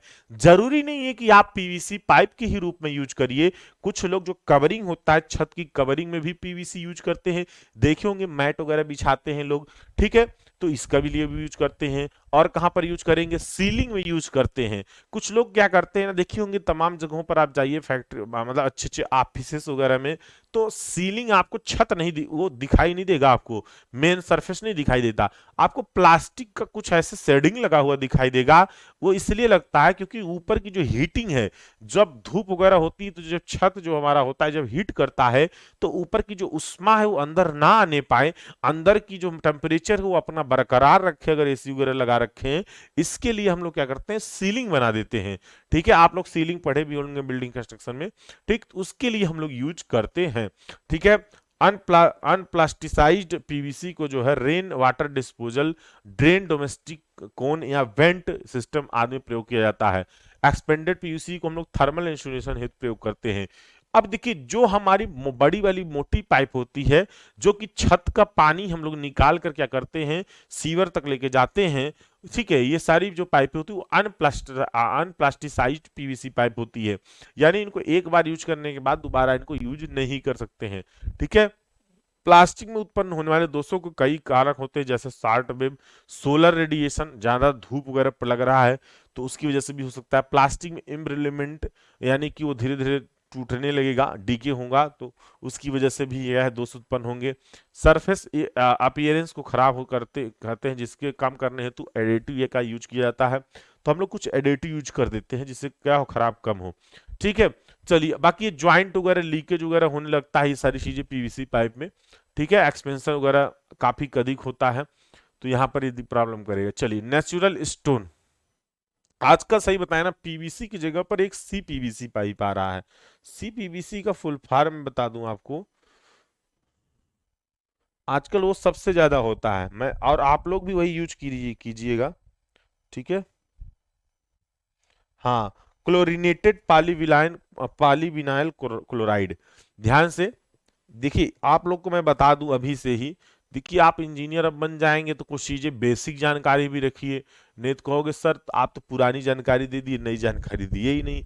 तो एक होता है आपका पीवीसी और एक होता है, दोनों में अंतर कैसे आप जानोगे मैं बता रहा हूं अभी। एक होता है पीवीसी यानी पॉलीविनाइल क्लोराइड, और एक होता है सीपीवीसी होता है, जो कि आजकल बहुत अत्यधिक उपयोग किया जा रहा है, यानी क्लोरीनेटेड, यानी क्या होता है, क्लोरीनेटेड। अब दोनों में अंतर कैसे आप देखोगे मैं बता दूं, क्लोरीनेटेड पॉलीविनाइल क्लोराइड होता है। देखिए, जो प्लम्बर लोग जो है आजकल जो पाइप यूज कर रहे हैं, वो सबसे ज्यादा सीपीवीसी पाइप लगा रहे हैं। सीवीसी पाइप का यह फायदा होता है कि क्लोरीनेटेड, यानी कि इसमें एक कोटिंग और होता है, वह कोटिंग अंदर की तरफ होता है। अंदर की तरफ कोटिंग होने से क्या होता है कि जब भी इसमें से पानी प्रवेश करेगा तो ये चिकनाहट प्रदान करता है। चिकनाहट होने की वजह से क्या होगा कि इसमें काई भी नहीं जमता है और पानी क्या है काफी तेजी से क्या करेगा मूव करता है, यानी पानी में जो हेड लॉस है वह हेड लॉस कम होता है। ठीक है, पानी का हेड लॉस इसमें कम होता है सीपीवीसी पाइप में, और यह जो है ना बरकरार रहेगा और चिकनाहट प्रदान करता है, जिससे पानी क्या होता है काफी तेजी से मूव करता है। ठीक है, सीपीवीसी पाइप। और ये पाइप आपको नजर कैसे आएगा, दोनों में अंतर कैसे, और ये भी सेम वैसे ही रहेगी पाइप, इसमें एक ही लेयर होता है पीवीसी पाइप में। और ये पाइप देखिए दोनों में अंतर क्या होता है कि ये पाइप जब पीवीसी वाली आप पाइप देखेंगे तो एकदम व्हाइट दिखेगा, पीवीसी पाइप एकदम व्हाइट दिखेगा, लेकिन जो सीपीवीसी पाइप है ये थोड़ा सा पीलापन में दिखेगा। कैसा दिखेगा, ऐसा लगेगा पुरानी पाइप है, पीलापन में थोड़ा सा दिखेगा, यानी कि क्रीम कलर कह सकते हो, उससे भी थोड़ा ज्यादा रहता है ये सीपीवीसी, बाकी दोनों सेम रहेंगे। तो इसलिए, और ये थोड़ा सा महंगा मिलता है, ये सस्ता मिलता है। ठीक है, तो आप लोग हमेशा सीपीवीसी पाइप अब यूज करिएगा, इससे फायदा ये है कि काई वगैरह नहीं जमने पाता, कोई मिट्टी नहीं जमने पाती है, वो इतना चिकना होता है कि उसमें चिपकता ही नहीं है। ठीक है, और पीवीसी पाइप जो है आजकल जो लोग यूज कर रहे हैं वो थोड़ा सा नुकसानदायक है। ठीक, नुकसानदायक नहीं मतलब कि ये ज्यादा दिन तक चलेगा, लेकिन इसमें क्या होगा दोनों उतने ही दिन तक चलेंगे, लेकिन इसमें क्या होगा काई वगैरह जमने लगता है बीच में। ठीक है, ये नुकसान पहुंचाता है ये। चलिए, आई बात समझ में, या आपको बेसिक जानकारी के लिए बता दिए। कल से चलेगी भाई, हम कितनी बार बता दें, हम तैयारी में लगे हुए हैं, परेशान मत रहिए। हम आपका मोस्ट भी बना रहे हैं, इसीलिए हम क्लास अभी एक एक दो दो करके ले रहे हैं, और जब बना लेंगे मोस्ट ना, फिर क्लास एक एक दो दो नहीं, फिर चर चर क्लास चलेगी। ठीक है, हमें अपना काम, हमको भी देखिए, हम जब पढ़ाते ही रहेंगे तो क्वेश्चन कब हम बनाएंगे, कब अपना काम करेंगे बताइए। तो इसीलिए ना, चलिए आगे देखिए, यहाँ पर एक हो गया आपका, हाँ प्लास्टिक हो गया। प्लास्टिक के बाद फिर अब नेचुरल स्टोन। अच्छा, अब स्टोन का भी तो उपयोग होता है ना बिल्डिंग में, बिल्डिंग में स्टोन का भी हम लोग उपयोग करते हैं, नेचुरल स्टोन का उपयोग करते हैं। ठीक है, यानी प्राकृतिक पत्थर, क्या है, प्राकृतिक पत्थर, नेचुरल स्टोन, प्राकृतिक पत्थर यानी नेचुरल स्टोन। ठीक है, स्टोन विभिन्न क्या है, विभिन्न उपलब्ध भवन निर्माण प्राकृतिक पदार्थों में से सबसे अधिक प्रयोग होने वाला क्या है, अनिवार्य एवं परमानेंट बिल्डिंग पदार्थ है। यानी कि जैसे हम लोग जो सैंड यूज कर रहे हैं, अभी देखो सैंड भी क्या है, स्टोन से ही बनता है। यानी जो सैंड है, बालू है, आखिर बालू बनता कैसे है, कभी आपने सोचा कि बालू की जो उसमें जो पार्टिकल है बहुत छोटे छोटे होते हैं, आखिर सर बनता कैसे है। देखिए, बालू हमेशा क्या होता है, नदियों से निकाला जाता है। कहाँ से, नदियों से निकाला, नदियां होती जानते हैं आप लोग, पानी बहता रहता है, रिवर। अब ये क्या है ना कि ये जो है नदियां कहाँ से बहती है, हमेशा देखेंगे हिली एरिया से, पथरीली एरिया से नदियां बहती हुई आती हैं। कहीं पर ये सुने हो क्या कि मिट्टी में से नदी निकल रहा है, नहीं सुने होंगे।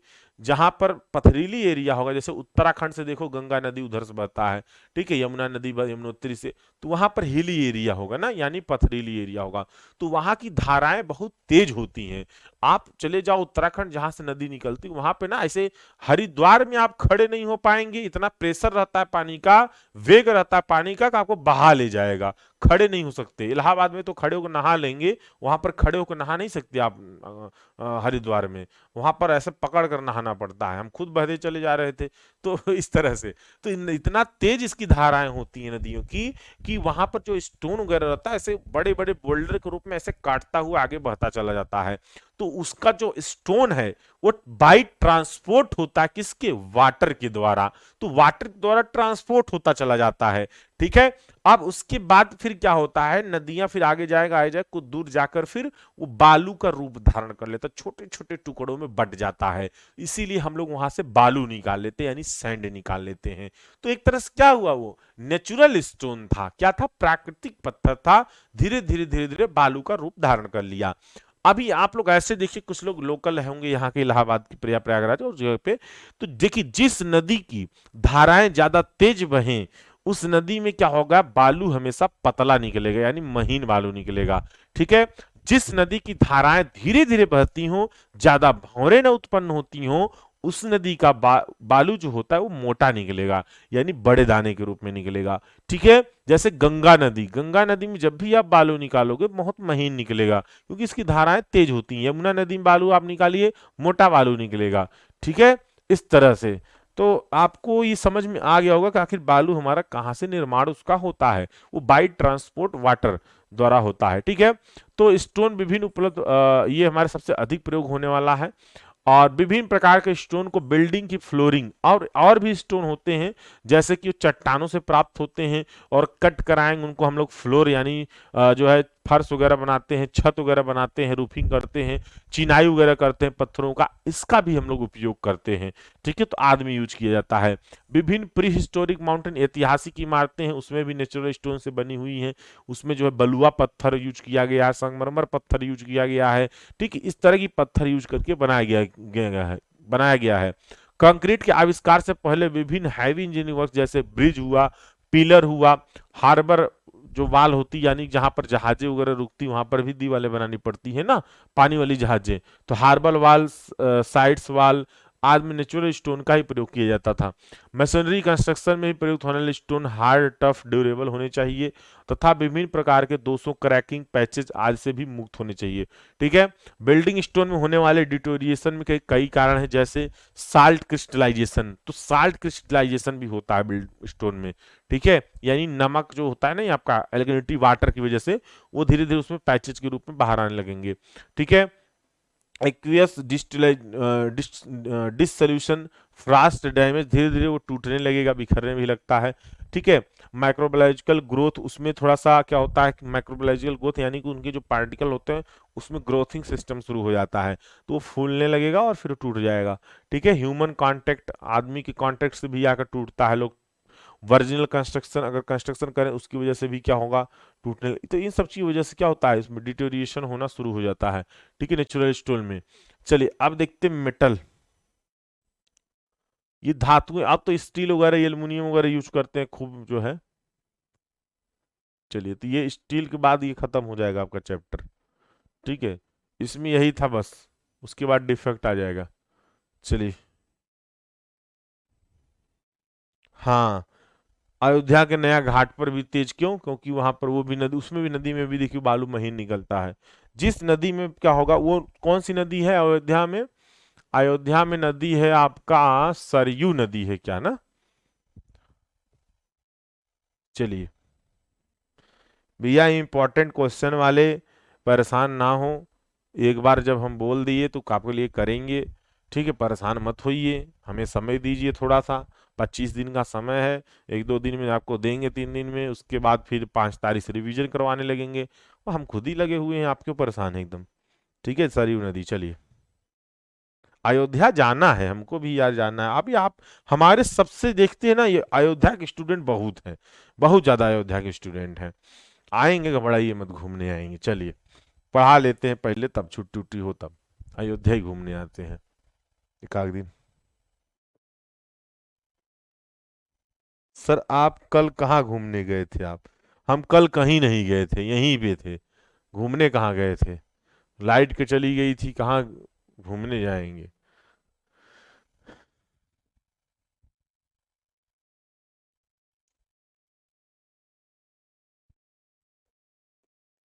चलिए, कल हम सीएमएडी का क्वेश्चन लिख रहे थे शाम को 4-5 बजे के बाद। ठीक है, बैठ के बाहर। चलिए, मेटल धातु, भवनों में प्रयुक्त होने वाले मुख्य धातुएं हैं, जैसे स्टील यूज करते हैं हम लोग। ठीक है, अरे हम भूल ही गए थे, हम लाइव क्लास ले रहे हैं, अच्छा अच्छा अच्छा। अरे यार, 5-6 चैप्टर का अपलोड नहीं किए क्या अभी, हम सोच रहे हैं अपलोड कर दिए हैं, हम बना कर रखे थे, चलो अभी करते हैं। वो रेडी है, हमें लगा कि हम अपलोड कर दिए इसलिए फ्री हैं, मतलब क्या, चलिए अभी कर देते हैं। Steel, aluminium, copper, lead, zinc आदि क्या है, मेटल में होने वाले कोरोजन यानी मेटल के परफॉर्मेंस को प्रभावित करता है। ठीक है, मॉइस्चर तथा गैसियस, सॉलिड और लिक्विड पोल्यूशन किसी न किसी रूप में मेटल में कोरोजन उत्पन्न करते हैं। तो ये जो है मेटल में क्या होता है, क्या होती है आपके, कोरोजन सबसे ज्यादा लगता है मेटल वगैरह में।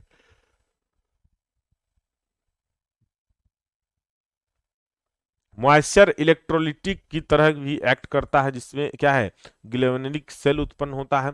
तो यहाँ पर जो मॉइस्चर हमारा है ना, मॉइस्चर की वजह से कैसे हमारे जंग शुरू हो जाते लगने। देखिए क्या होता है, इसमें एक ग्लेवनिक सेल उत्पन्न होता है, जिसमें क्या, उसमें सेल क्या होता है, एनोड से मेटल को लॉस होने लगता है, ठीक है।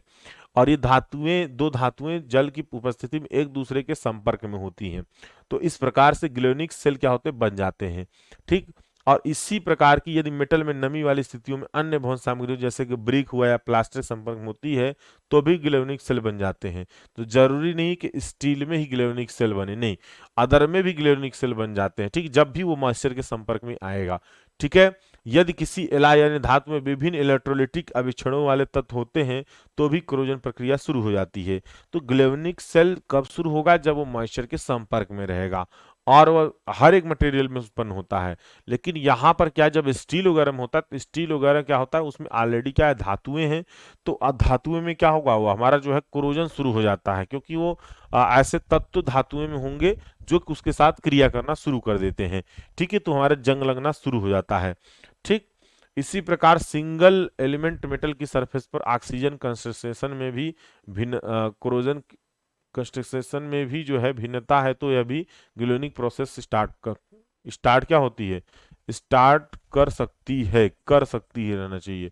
यदि किसी धातु या पदार्थ के कण ट्रांसपोर्ट होकर अन्य धातु पर डिपॉजिट हो जाते हैं, तो ग्लेवनिक सेल बन सकते हैं और क्रोजन उत्पन्न कर सकते हैं, ठीक है। एल्युमिनियम का यूज हम लोग कहाँ पर यूज करते हैं, बिल्डिंग में, विंडो में यूज करते हैं। एल्युमिनियम का यूज, सही बात, खिड़कियों में होता है। आजकल जो हाई राइज बिल्डिंगें बनती हैं, वो हल्के होने की बिल्डिंग को हल्का करने के लिए, ताकि लाइट वेट बिल्डिंग बने, उसके लिए एल्युमिनियम की दरवाजे खिड़की लगाए जाते हैं, उसमें देखे होंगे आप लोग, ठीक है। क्लैडिंग और फ्लैशिंग वगैरह के लिए ये यूज होता है और किया जाता है। कॉपर के संपर्क में आने पर क्लोरीन प्रक्रिया होने लगती है। तो यहाँ पर ध्यान रखिएगा कि कॉपर के संपर्क में आने पर भी क्या होता है, क्रोजन शुरू हो सकता है। कॉपर को रूफिंग, क्लैडिंग व प्लम्बिंग हेतु यूज किया जाता है। कॉपर क्रोजन के प्रति रेजिस्ट होता है। तो यहाँ पर क्रोजन के प्रति रेजिस्ट होता है, लेकिन क्रोजन की प्रक्रिया क्या होती है, शुरू होने लगती है, ये बात हमको समझ में नहीं आई, ठीक है। देखिए यहाँ पर ये चीज तो गलत है, इसको कट कर दीजिएगा भैया। कॉपर के संपर्क में आने पर क्रोजन प्रक्रिया शुरू होने लगती है, गलत कर दीजिए। कॉपर में कभी जंग थोड़ी ना लगेगा, ठीक है। ये पॉइंट कट कर दीजिएगा, नोट में कट करिए फटाक से, ठीक। हम्म चलिए, लेड, लेड मानी सीसा, सीसा को रूफिंग तथा डीपीसी मेन वाटर सप्लाई हेतु यूज करते हैं। यह भी कोरोजन के प्रति रेजिस्टिव होता था। लीड कार्बोनेट या सल्फेट का सुरक्षा कवच बनाता है। तो यहाँ पर हम लोग यूज कर सकते हैं। स्टील को स्ट्रक्चरल पर्पज के लिए यूज कर सकते हैं। स्टील यानी कि रेनफोर्समेंट इन कंक्रीट, कंक्रीट में डालने को वगैरह के लिए यूज होता है स्टील। विंडो फ्रेम वगैरह, cladding, rain water harvesting, fitting, plumbing system के लिए होता है। ऑर्डनरी माइल्ड स्टील आसानी से कोरोड हो जाता है। तो माइल्ड स्टील तो जाहिर सी बात है करोड़ होगा। लेकिन इसमें क्या होता है ना, हम लोग जिंक का लेप कर देते हैं, जिंक ग्लोनाइज्ड करके उसमें क्रोजन से सुरक्षित, देखिए सुरक्षित किया जा सकता है। स्टील में कॉपर को एलाय करके लगभग 0.25% कॉपर से जो है उसकी क्रोजन दर को लगभग आधा किया जा सकता है। या तो हम कॉपर का लेप लगा दें, या तो फिर जिंक का लेप लगा दें। तो लगाते उगाते हम नहीं हैं, सही बताएं, वो कंपनी से लग के आता है। जब भी आप छड़ खरीदिए, छड़ में जिंक का लेप लगा होता है, आपको चमकता हुआ दिखाई देगा, ठीक है। तो जिंक का लेप लगकर आता है, जिसकी वजह से हमारे जंग, स्टील वगैरह में कोरोजन नहीं लगने पाता। तो ये सारी चीजें आप लिख दीजिएगा कि ये कोरोजन जो स्टील में होता है वही क्या है, आपका डिटेरिएशन होता है, ठीक है। चलिए, तो चैप्टर नंबर 3 जो है हम लोग फिर देखते हैं, कल देख लेते हैं। ये ऐसे चलता रहेगा, एक क्लास ऐसे डेली चलता रहेगा, ठीक है। तो ये खत्म हो जाएगा, आप लोग परेशान मत होइए। बाकी ड्राइंग तो चलेगा ही चलेगा, उसकी परेशानी ना उठाइए आप लोग। चलिए, तो यहीं तक बस आज रखते हैं, ठीक है। देखते हैं, सीएमएडी बन गया है तो हम ना हो तो रात में, नहीं कल सुबह एप्लीकेशन में अपलोड कर देंगे। देखिए एक चीज और बता दें, अभी जितने most important question upload PDF बनेंगे, वह पीडीएफ आपके कोर्स में एक फोल्डर बनेगा, 6 सेमेस्टर में एक फोल्डर बनेगा। मैं आपको बता दूं कहाँ पर आपको मोस्ट इंपॉर्टेंट मिलने वाला है। मोस्ट इंपॉर्टेंट आपको जो है 6 सेमेस्टर में आप जाएंगे, वहां पर 6 सेम में इसमें मोस्ट के नाम से एक फोल्डर बनेगा। उसी फोल्डर में सब्जेक्ट वाइड पीडीएफ रहेगा। ठीक है, ये पीडीएफ आप लोग खुद यूज करिएगा भैया, उनको मत दीजिएगा, नहीं कोई मतलब ही नहीं फिर पेड और अनपेड का। आए बात समझ में? तो ये आप लोग जो है यूज करिएगा भी। बाकी और लोग को जिसको देना है वो हम डिसाइड करेंगे किसको देना है। ठीक है। अब इसमें भी लोग बहुत ऑब्जेक्शन कर रहे हैं, तमाम को चैनल वाले ऑब्जेक्शन कर रहे हैं, और तमाम जो बुक वाले आज खुद ही मैसेज किए थे, बुक वाले कह रहे हैं, सोल्यूशन पेपर वाले कह रहे हैं सर बताइए आप मोस्ट इंपॉर्टेंट देंगे तो हम लोग का क्या मतलब रह जाएगा, हम क्या करें। ठीक है, तो वो समस्याएं फिर सबके साथ आ रही हैं। चलिए। हम्म। पीडीएफ को नहीं, तो अगर इसको बंद करेंगे तो सब बंद हो जाएगा ना। अब आप लोग के लिए डाउनलोड कर सकते हैं, लेकिन आप लोग है ना बहुत ज्यादा अर्थ किसी भाई टीचर के भी बारे में सोचा करिए। अब आप सोचिए कि एक महीने का ना बिल ये आ रहा है, सोचिए 4,000 5,000 रुपए एक महीने का बिल आ रहा है, 4,000 5,000 रुपए। भाई 1.5 टन की एसी चल रही है, ये लाइट यहाँ पर खुद ही 1200 1300 वाट, तो बिजली का बिल ही कितना आ जा रहा है एक महीने का, सोचिए। अभी पिछली बार मैंने बिल भरा था 3900 रुपया, बताइए ऐसे ऐसे बिल आ रहा है। तो ये जो है, जबकि हम एसी चला के सोते भी नहीं हैं यहाँ पर, आप सोचिए ये हाल है। तो भाई महंगाई इतनी ज्यादा हो गई है तो क्या करें हम। लेकिन आप लोग समझ ही नहीं रहे हैं। आरसीसी ड्राइंगों कल ही चलेगा, कल भी आरसीसी ड्राइंग और अब स्टील ड्राइंग दोनों साथ चलेगा। एक क्लास पहले आरसीसी चलेगी, फिर ड्राइंग, फिर आपकी क्लास। वो शेड्यूल हम बता देंगे रात में या कल सुबह। ठीक है, वो हम बता देंगे शेड्यूल, जब चलेगा दोनों साथ चलेगा। हम्म। चलिए।